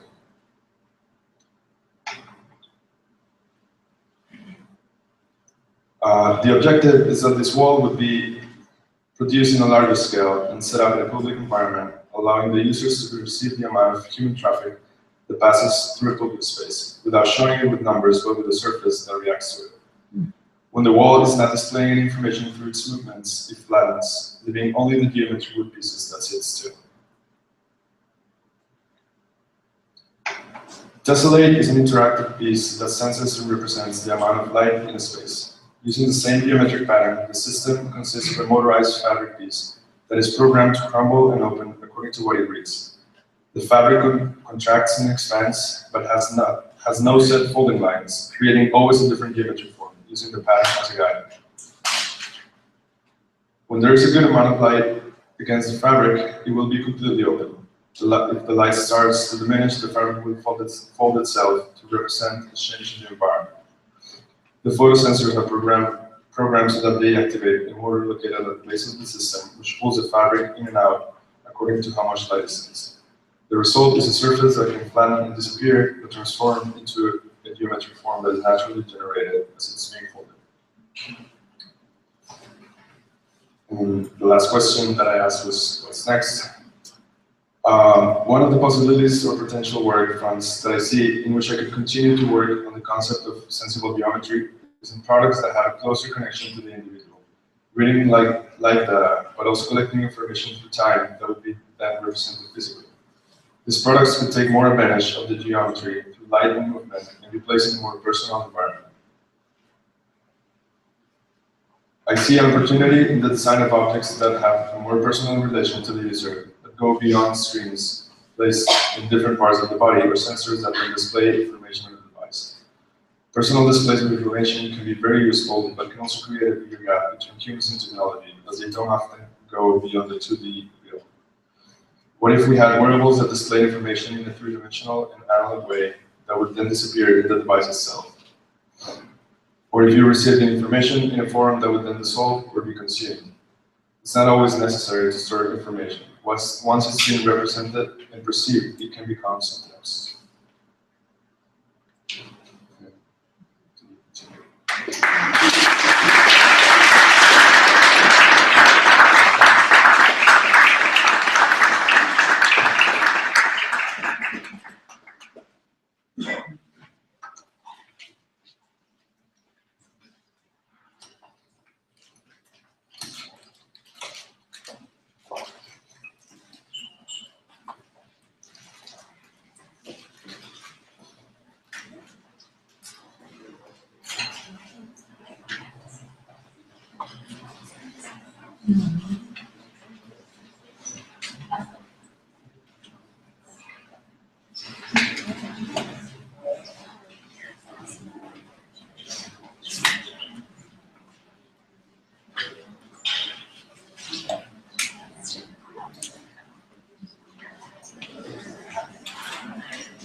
Since we're having a technical moment, does anyone need more comment card?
Yeah, so it seems that the concept is messed up, and let's focus on the content. Okay, so Catherine is advisor of Winnie, and she told me to just read these words.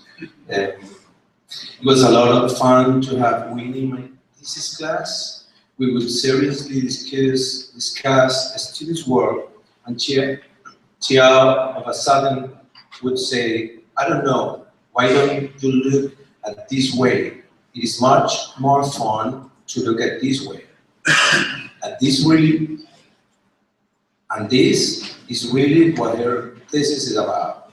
She addresses a situation that is usually rather stressful or turns it into a meaningful and enjoyable experience. hello everyone, my name is Winnie Wan, and my topic is trouble body. So why I decided on this topic? So last year I went on GID program and DIS program. So in a year I traveled like everywhere in the world. Almost like every month I have to move to a new place, which means I have to live with my only 2 luggages, like carry-on and the check-in one, for a year, like with all the climates and different cultures. So that made me, this is what people see me on Facebook. I go to so many different places, enjoy different environments and visit many beautiful sites. But is that really what just traveling about? No, it's a lot of stressful experience actually. So, like the severe weather, the flight cancel, the train cancel. You transfer on familiar airport and you have to really catch the airplane on time. The wayfinding in unfamiliar city. Or carry a lot of heavy luggage, when you are backpacking. And of course, a lot of documents, confirmations, tickets, all these things really make traveling a lot more stressful. And I'll talk about product, luggage, and me. So I had a lot of my dad told me 5 years ago, first time I came to New York. And I want to say, like, first time when we look at product, we look at the brand and the price, and the material, the functionality. But later on, what product means for us, it's the story behind it. So we create more and more story during the way. We bring these things with us to different places. So it's like one of those old pictures, people have like the tag on the luggage to prove like how many places you conquered. So in the end, it's about the emotional attachment to the product. And so my question is, can we design something and we can interact with it more intuitively, have a better communication, and later on we'll have a better memory with this product? So this is a chart that I relate with my context. So I realized between human and context, if there's a technology involved, we call it human technology, which like a lot of product nowadays is not just an object anymore. We have technology in there. And this is a pyramid of product, design a product. Instead of just an ergonomic product, you want something that's very useful, you can feel the shape, but most importantly, it's something you feel fun, you feel like pleasure to interact with it. So my ultimate goal is having this pyramid in the circles, which having a pleasure experience combined with human and technology and context. And on the GID program, I experienced not just like a lot of traveling, but also the school at KMD and RCA, they teach us a lot of technology and sensor parts. Video. And I realized by using technologies and sensors, you can create something very comfortable and soothing and relaxed, which is opposite like the like very nervous situation we had during traveling.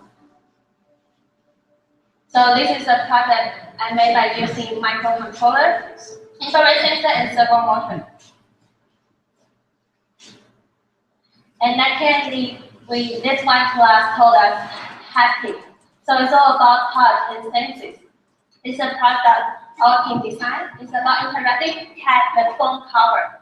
So by combining your smartphone and the bending sensor in the cat tail, this cat you can pet the cat literally. So if you pet the screen, it will start purring and the tail will start wiggling. If you stroke the tail, the cat will show a happy face. If you shift the cat, the accelerator in the phone will make cats become very angry. So let's say the phone part of how we interact with technology and we almost believe it's a real living thing.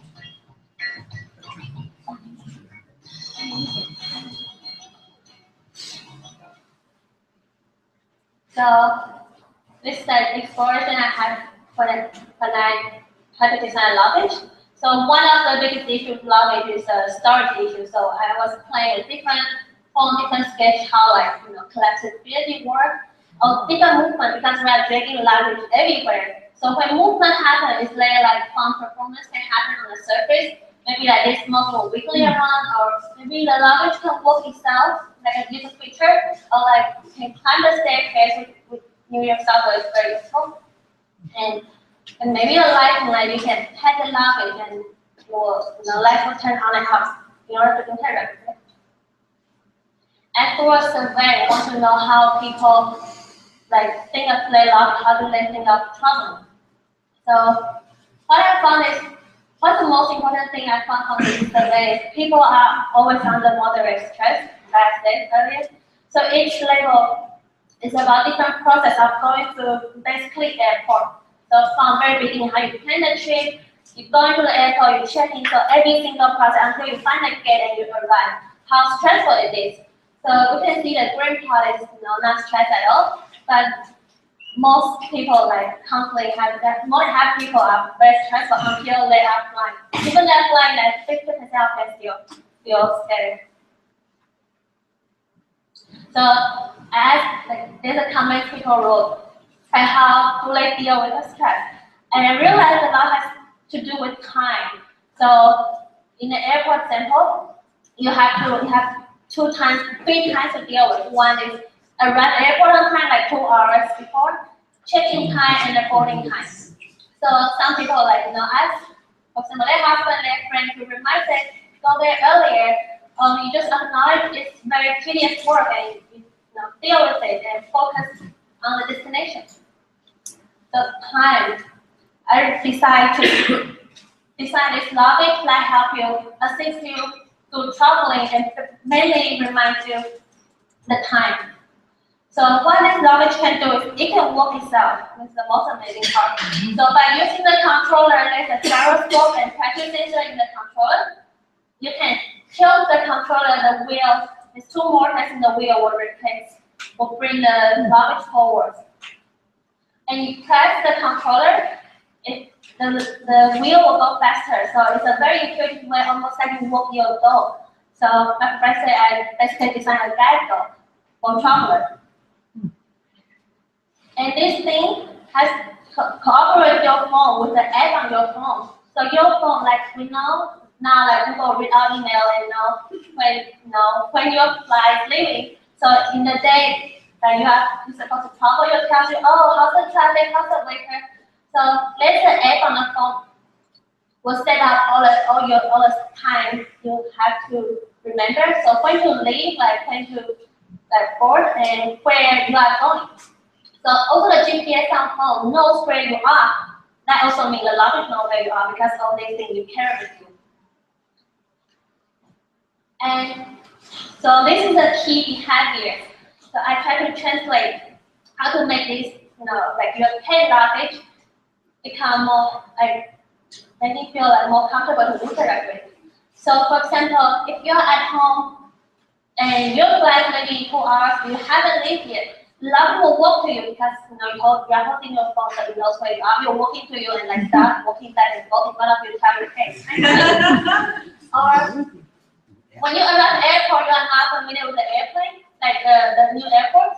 The log will basically guide you to the gate that pass through all the security. And of course, working with you, like intuitively by the controller, and this is the small animation I did to show you how it works.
Next up, we have forgot to make it so your friend can use the same egg when he or she has to pick you up. It send the location information to your egg, and allow you immediately know where your friends are. Of course, like you can see on Google Maps as well, and this allows you to interact more intuitively because your log is almost like a dog. I know, oh, I think your friend's over there, so I guide you to there. And next, so this is how lots of walking contact.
Thank you.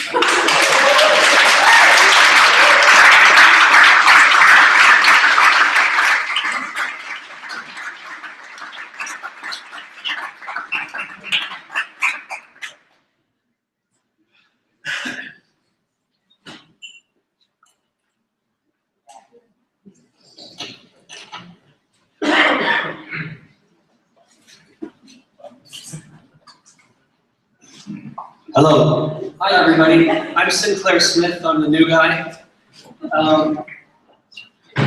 It's an honor to be here. I presented my graduate thesis in December of 2008. I was accepted 10 years ago to the date when the ID department was Deb's house. So it's a great coincidence and honor to be back presenting my first thesis as a faculty member in Deb's new house. Keith Kirkland has been a real anchor for me in my beginning here in the ID department platform member. He's got incredible energy, incredible compassion, and it's been a joy to be a part of his thesis process, exploring movement and technology. Take it away, Keith. Thank you.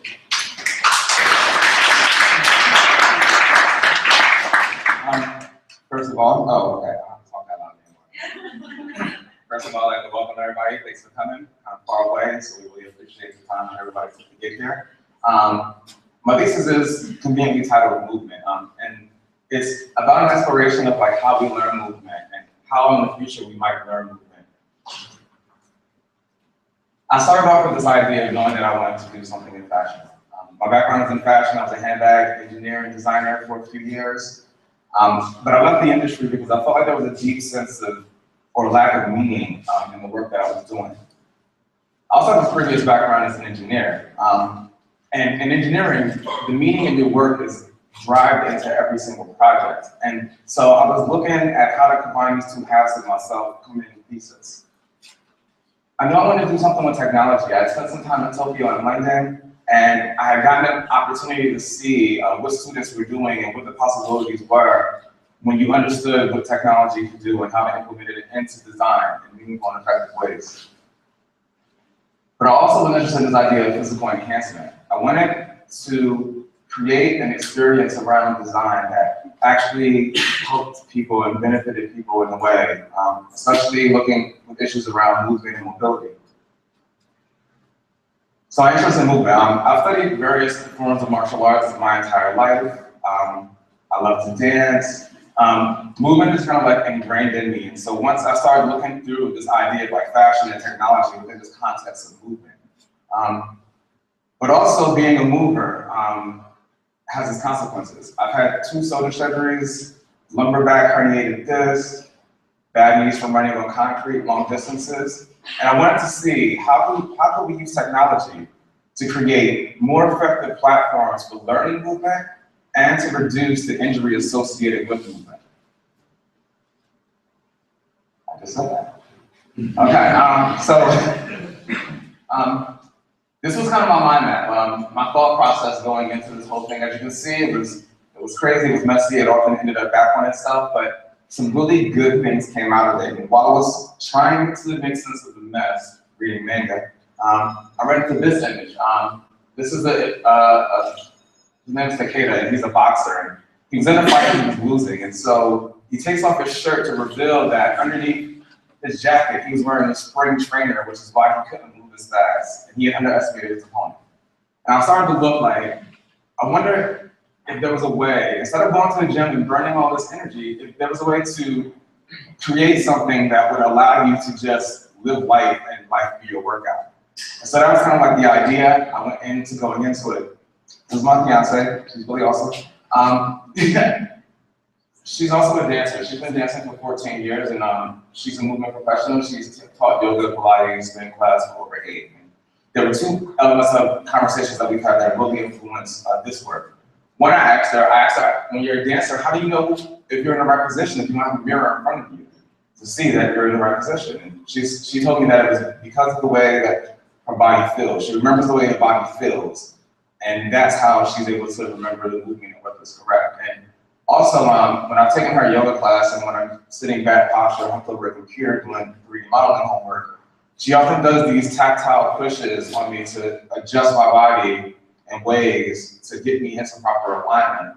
And so I started to look at ideas of how we could use that information based on technology using motion capture data to create movement or to create feedback for movement to keep people correctly aligned. So I started with this idea of this suit called Sensei, and it was going to be like super cool. It was going to be like, you know, motion capture devices, recognizing joints, and labeled on top of movement professionals' motion capture data, and gives you analysis of how you were wrong and creates vibration impact on you to tell you when you're going correct or when you're not. But it was a huge technological undertaking, so I started with something a little bit smaller. I wanted to make a power sleeve. I wanted you to be able to throw a punch and tactilely you get feedback on your arm from vibration sensors. I wanted to play with this idea of tactility and haptics and see what kind of outputs it would create. So I made a lot of prototypes, lots of failures, and after a certain point, it was ultimately frustrating. But something really great came out of it was through these iterations, I started to look at what might be possible. This is a light LED version. Because unless you're wearing the arm, you have no idea what is going on. So I made a visual kind of impact one.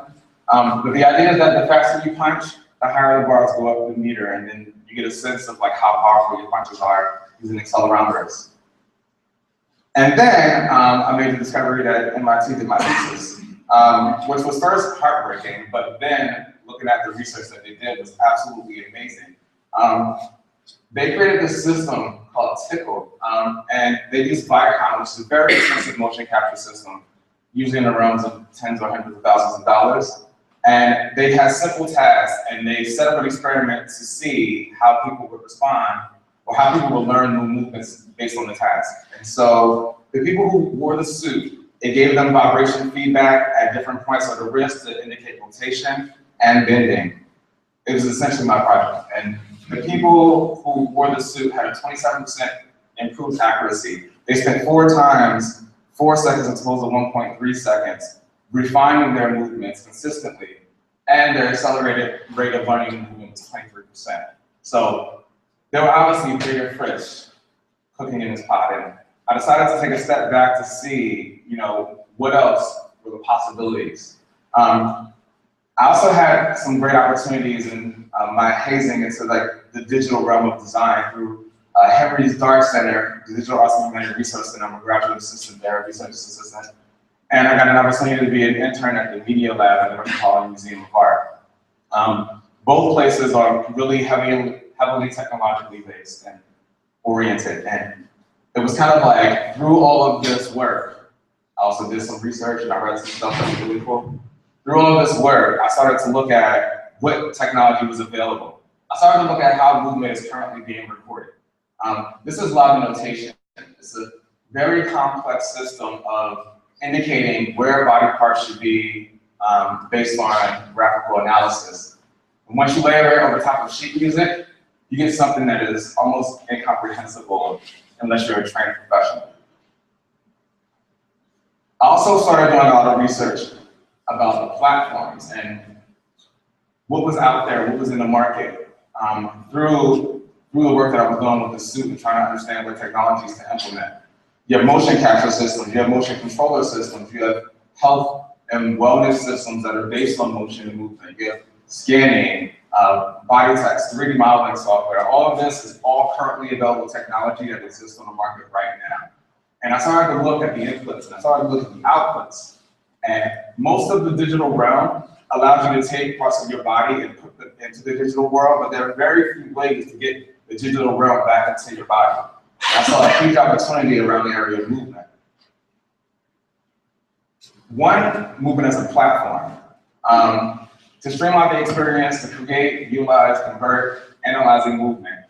And then the other thing was movement as a product. I realized from the platform that there existed nothing, and anyone who does any work in digital realm can say that when you're trying to convert from one format to another, digital tools become really, basically, they become tools and not so much platforms. And when you're trying to convert from one to another, there's always these issues and these headaches. And what I realized was right in the center of this whole situation was like a big empty spot with something to combine all these technologies and put them all together. This is me practicing Kyudo in Tokyo. I found a place in New York here. I absolutely love it. There are also a few other does. Kendo, Judo, Jodo, Aikido. Do in Japanese means the way. Kyudo is the way of the bow. And so I decided to call the platform Do, the Movement Library. I wanted to create a repository for all the world's movements as a grand goal. But from the beginnings, what I wanted to do is I wanted to create levels where people can go, create profiles, learn and interact with the movement in different ways, and then have it output to various ways, be it physical body, platforms, other applications. So at the first level, you have people who are light users. Maybe they'll only daily burn kind of, I want to see a workout and capture it, copy it. You can get comment, after the aggregation of data, you can get comments based on what kind of mistakes people make when they're doing these movements so that you can prepare yourself and be safer when you're doing them. At the second level, you have like analysis. These are people who are going to want to use like Connects or other available technologies to input their own motion, their own bodies, and to get really detailed analytical feedback about those movements. The third level is teachers. Right now, teaching is in the way of music for the phonograph. You know, it has to be a one-on-one experience or a one-on lots of people experience. When a phonograph is invented, someone can produce a track here and it can be heard around the world to a place that they've never been by a person that they've never seen. And Dell has the ability to do that with movement. And at the highest level, or the outer level, I should say, you have big data, statistical analysis. Insurance companies can analyze people with common health issues or problems. Though the idea of those is that it gives you feedback based on, you can input your current health statistics and will give you feedback based on injuries that you might have had, recommend movements that you might not want to try, the same way a regular teacher would if you went to any yoga or martial arts class.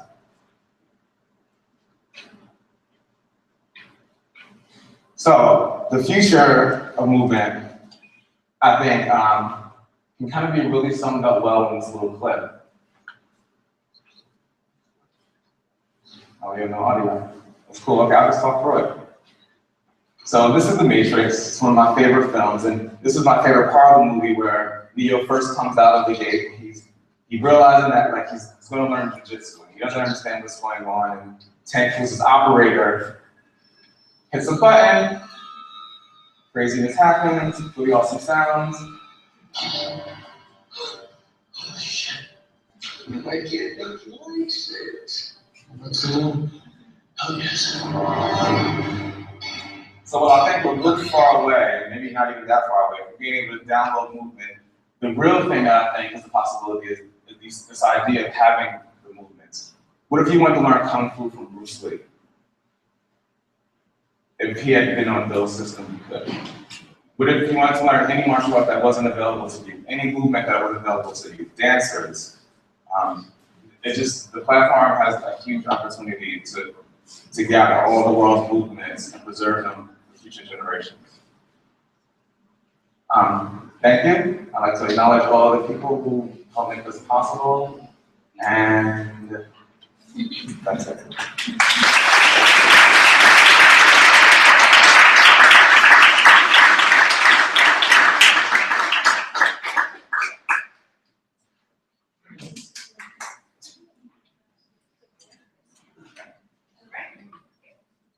15-minute break, 10-minute break? 10 minutes. And then if you need the bathrooms, they're back out the front door, right outside the front door on the right. And we'll be back in 5 minutes. Very good.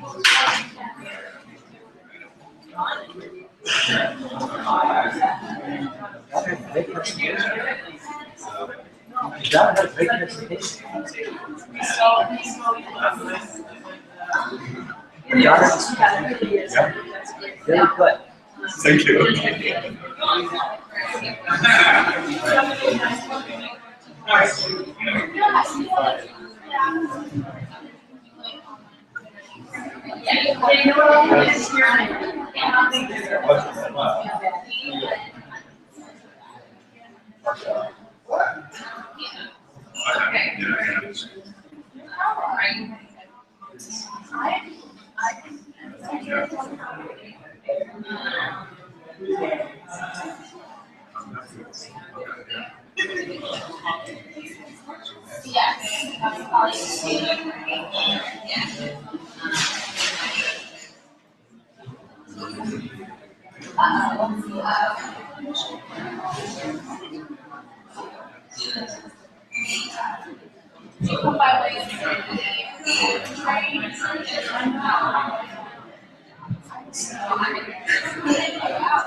We can get everybody to come on back. We have 3 more presentations. 3 more exciting, fabulous presentations by grad students.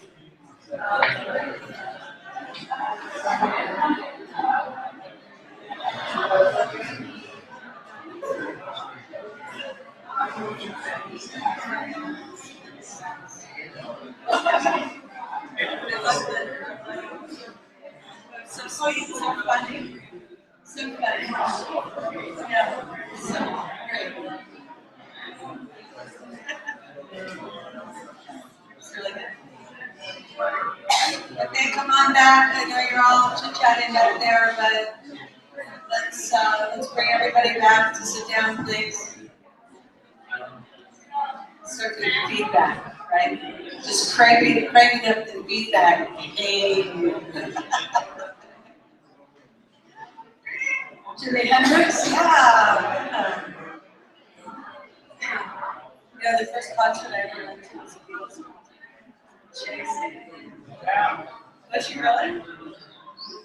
And I screamed like crazy. But not because I was a screamer like that. So I didn't have to go to school the next day. Can we get everybody come back in and sit down?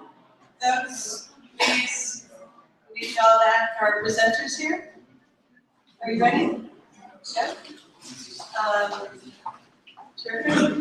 There are other 3 here. I see a couple of them. Excellent. So, what? Really? Is she presenting? Yes. And she left? No. She's just awful.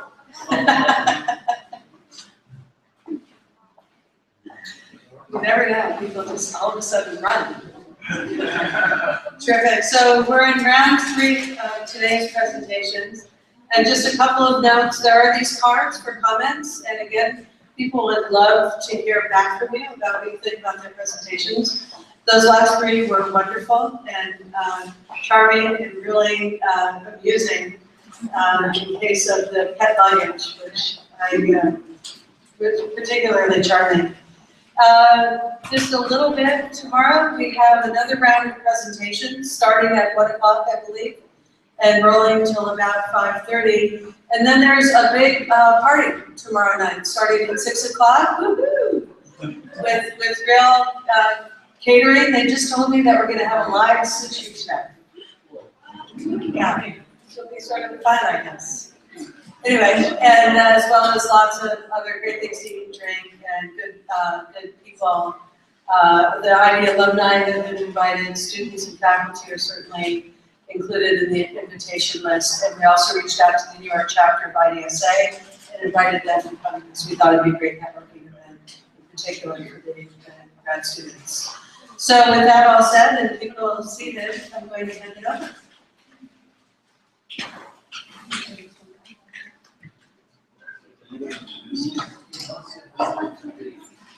Okay, that's.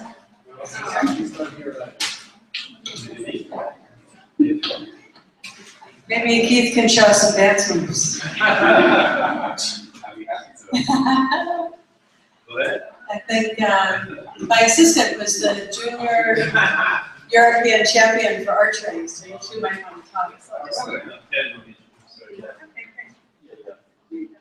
All right, you just don't want to, I'm Henry Yu, I'm one of the advisors, and I had a chance to work with Mayam earlier in her studies, and since Ignacio had to leave for a moment, he didn't get a chance to do his semi-formal introduction, but I guess it has brought in quite a lot of nice things to the program, and I had a chance to see her earlier stage of development a few weeks back in the semester, and it seemed very nice, and I think that she has taken on this challenge of a cross-cultural aspect of dining, and hopefully we'll be able to see some really nice work. Please take it away, Ryan.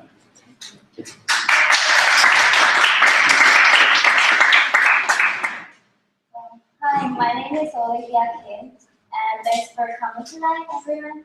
And the title of my visit is Shiksa, which is meaning of dining in Korean language.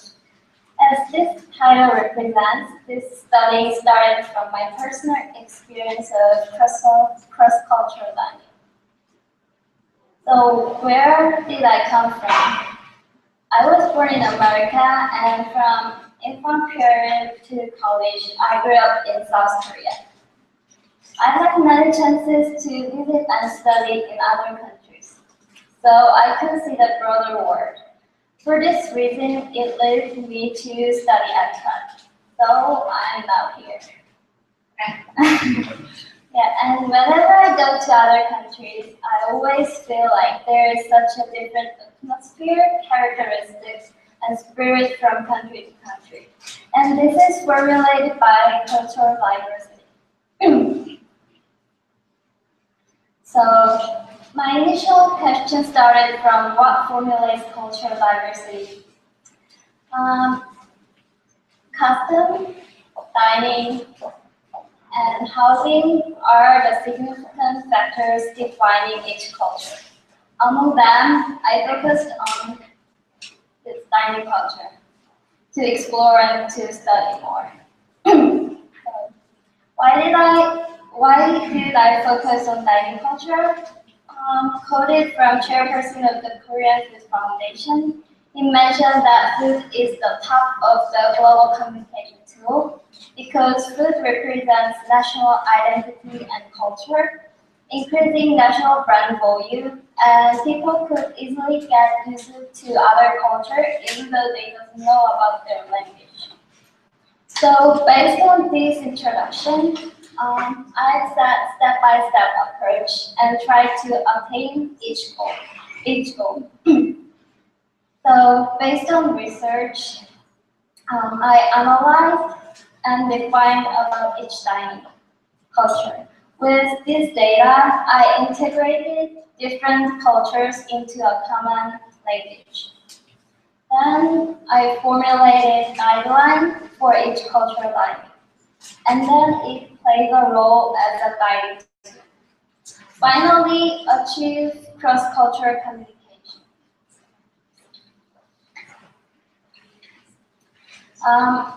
For research, I began with visualizing common procedures of eating food. So starting from select menu, all the way to the disposal. So based on this procedure, I researched about each dining. Food component, food groups, food pyramid, table setting, table manner, and how do they carry their food. So gathering all this data, I visually analyze and define each culture's dining. So for an example, this is about Korean dining. You can see table setting, arrangement, how they move on the table, and the frequency of the eater touching the plate. And then I compared and this is for couple dining as well. And then I compared with other culture, which is American dining. By laying out these two cultures together, I could find out that there is some similarities and also differences between these two cultures. And then finally, I integrated and made guidelines on each culture. So first one is for American dining, second one is for Korean dining, and this for Thai dining. So who is my target audience? It will be for someone who wants to travel to other cultures, for someone who wants to learn about other cultures, and for someone who wants to experience of other cultures. So my design strategy has 3 steps. First step is about perception. Second step is about learning by visual information. And the last one, third step, is about learning by physical action. So I have design direction for each of stage. So for the first direction, through promotion and advertisement at the public space, people could naturally get consciousness and introductory about our culture. People will perceive overall idea and concept of each dining.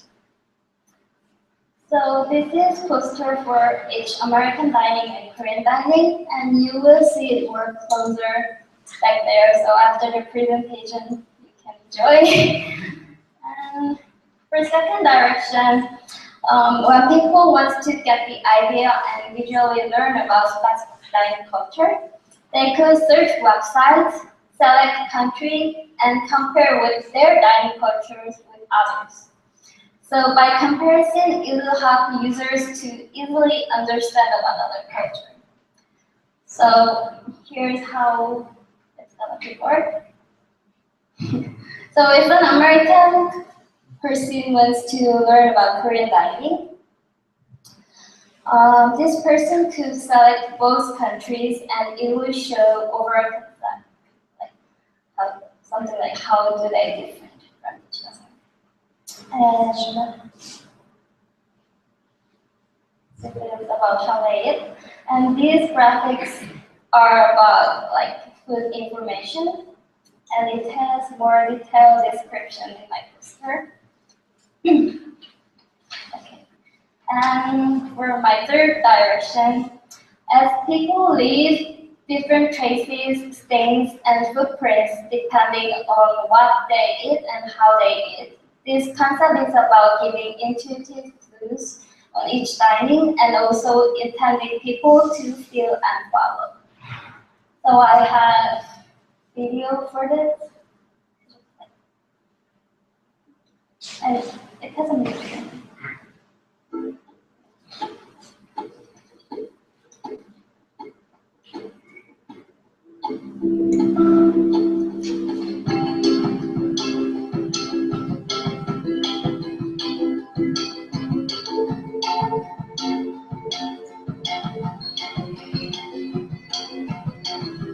So the table map is guiding people how to set the table and also those plates. And tableware are intending people to act like the culture line.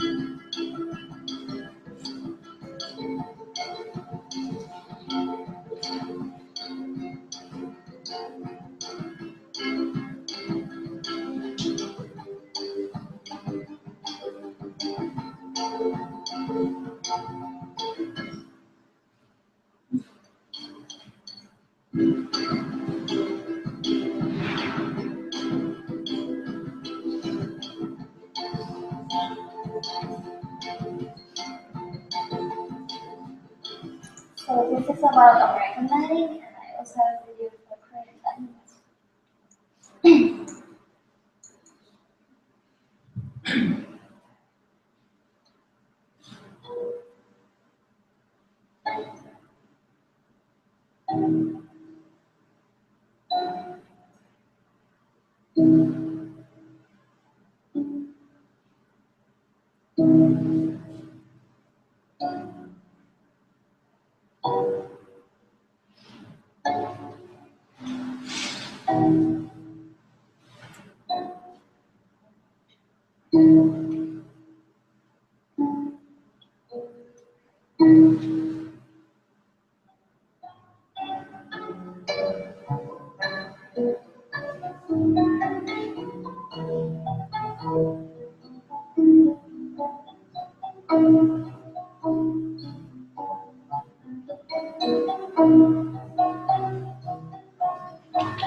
So my conclusion about this design jigsaw is that this is a guideline of introducing dining cultures of various countries to people based on identity of each culture. It is about becoming assimilated and setting up overall experience. Approaching people through dining, this design will be a starting point of leading users to understand, experience, and communicate on other cultures. And for future opportunity, I look forward to launch a tableware brand. So I will keep manufacturing for other dining cultures as well. And I also plan on developing packaging for each cultural line. And this idea is also derived from how they carry their food in each culture. So, for appendix, this is how I worked for this services. And I think this is all I got. Thank you.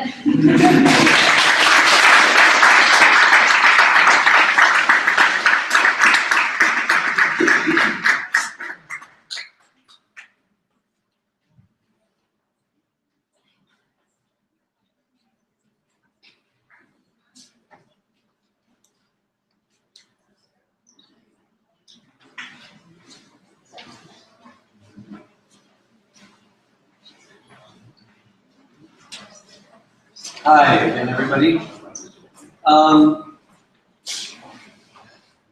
Lily was a central part of welcoming me back to Pat. Her gift of holding a room together and being, her hospitality is overwhelming. She's an incredibly warm person. And that is so integrated into her work that I think in retrospect at times I didn't always know she was working. When we look at her thesis now, it is so clear how deeply she has come through the work and bringing her gift for bringing people together and her gift for hospitality and for tying communities together. And so without further ado, do it together. Thank you. I'm Lily Jackson, and my thesis is Do It Together. The title Do It Together comes from Do It Yourself, which was a movement that started in the 1970s with punk rock culture. And as time has gone on, it's become DIY, which you see on network television and magazines, which is more of a gentrified hobbyist and also now maker culture. Both movements access creativity, individual creativity and expression, but the difference with the punk rock version of DIY was it was very fused into a community. I came out of both communities actually because my parents were right there. We're punk rockers, that's their recording invitation, and also have a woodworking and hardware business. So I definitely grew up loving both communities. I grew up in Minneapolis, and this is the Walker Art Center. I pass by this every day on the way to school. On the side, there's a piece by Lawrence Weiner that's bits and pieces put together to present a semblance of a whole. And to me, a community is bits and pieces of connection put together to create community. And to connect is one of the most important human needs. And one of the other most important human needs is to create. And if we can connect to create, we exceed individual potential. For a year and a half, I studied abroad, and I got to observe how people work and the spaces that they work in Japan and Denmark and also in London and Mexico. And when I came back, I wanted to see how do people create community and how do people come together. So I created these posters and I put them around my neighborhood in Bedside to see if strangers, but would write on them and in a sense create a sense of community. I also volunteered at Lions Community School, both in their urban workshop program and also in their furniture class, to learn how young people learn how to create together. I also experimented with my colleagues, giving each person an object or a fruit or vegetable and having them chop it up. And then when we put it together, it becomes a very delicious taco slaw. So it tastes a lot better than just an individual carrot. Yeah.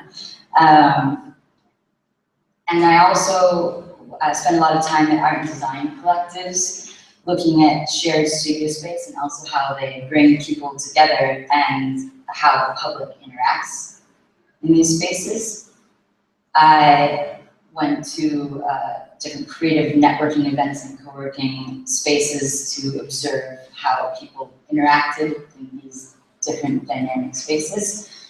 I experimented with seating and placement to see if people would sit down, which they do when there's chairs. The other thing people do is they gather around tables, especially if there's food or alcohol on them.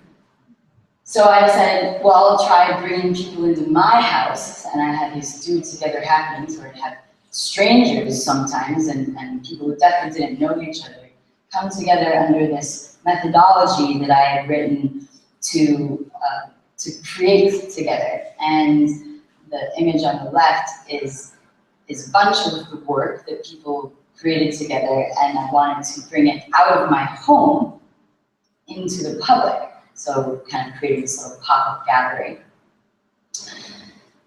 I wanted to see if the public could make their own space together outside, but with playful nooks and spaces to interact.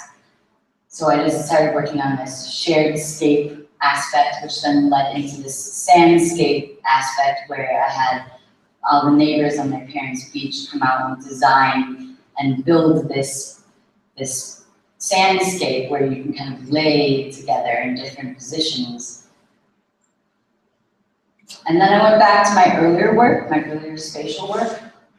On the left is an elevator, but we created this secret, hidden, intimate space behind it and designed the lighting and the textures and the scents, all to create a sense of intimacy in a very accessed public elevator. And in Japan, in Tokyo, I designed this rooftop farm, because in Japan, people often connect more through shared activities than they do just on their own in the streets. So in all of these cases, the variable that made success of connection and creation was space. If it was a private space, you could have more of a sense of intimacy and connection. But in a public space, you had more access. So I wanted to see how can we create space that promotes creativity and connection, that can create, that has access, but also has intimacy and infinite potential, but at the same time, a place of belonging. I began with, well, reading a lot of books, and that's really only a quarter of them, but it's a bit of a page. And with my initial design constraints, I started with my interest in kind of esoteric design, and like feng shui, for instance. I designed this light the first year, and in feng shui, crystals are hung to distribute energy. But the thing is, they also distribute light very beautifully. And these are deck prisms, which are actually in boats to get light from above deck, below deck. So I used the idea of putting crystals in my roof, so this is actually the roof of my space that I designed, as you can see. I still wanted there to be a coziness, and this actually came out of a meditation, so it's kind of a place for meditation or reflection. But it, in Danish, hygge means cozy. So Denmark is one of the places I was living, and people think it looks more like a sex room, but that's cool. And so in this space, it needs to be dynamic. So everything needs to move. So everything needs to be on casters, having adjustable height and drawers and shelves to pull out. So, and at the same time, having curves and different configurations so that you can create accidental connections by people accidentally sitting next to each other and having a conversation you might not have had beforehand. So I designed this table, and it is adjustable height and it's on casters, so it goes from being a bench that you could sit on, all the way up to a workbench height. And also the drawer goes out, so there's always markers and paper everywhere. And I used a whitewash of whiteboard paint. So instead of just being whiteboard, it has more of a cozier, more natural feeling to it, but at the same time being completely writable. And that's another image of it. So in the space, I want it to be dynamic working space with all writable surfaces, but also really including curves, because curves are, they are clean and easier to clean for that matter, easier to write on, and they're softer and bounce the light. So I then also wanted playful seating. So I took the idea of using cubes, kind of a Tetris configuration. So the seating heights, you can sit on it either way, and you can also have different people sitting together in different configurations, but it also works as a prototyping object when they're stacked together in different ways. And you can kind of see in the space how they can be laid out. And here's the space with the crystal lights coming through, and you can see a full wall is whiteboard, so you have unlimited potential to write and create without ever worrying about messing anything up, but at the same time feeling light and spacious. So as I was working on this project, my colleague Nick Powley and I had this decade-long conversation about what would happen if we could put all of our talented friends in a room together. And from that, he started working on this concept called co-create, which is in the process of being a physical and online space to connect potentiators. So now I had an actual client, essentially. They had specific design constraints, specific needs for this creative space that would be an event space, a retail space, have laser cutter and 3D printer, also have a cafe, and would have to be able to change and flexible so it could accommodate different users at any time. So in the end, I added a proactive prototyping lab, so that these are laser cutters and CNC, and you buy your sheet goods behind the counter, and the cafe, once again with matcha, because I just love Japan, And this is another aspect of the space. And because it's also an event space, there has to be disco ball, obviously. And the back wall, I forgot to mention, is also a site wall for shooting film and photography. So it also, that's another great aspect of having curved walls. And there's a green screen, and the side walls move in and out like soju screens, so you can open and divide the space. Thank you.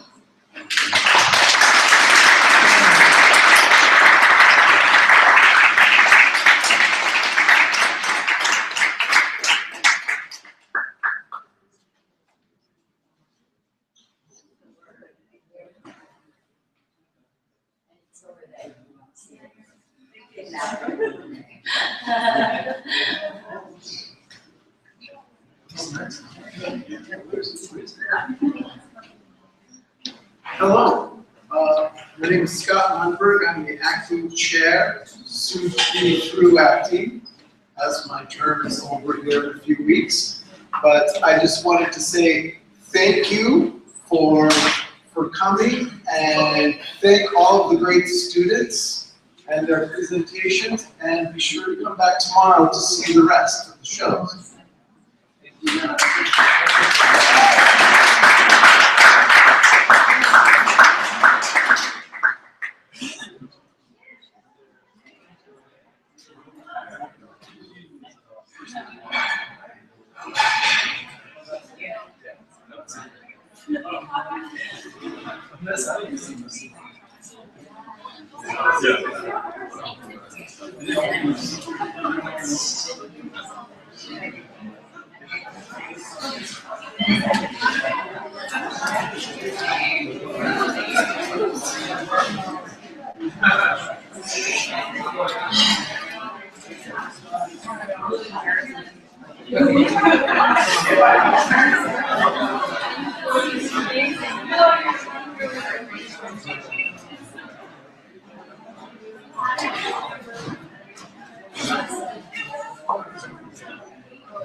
And I have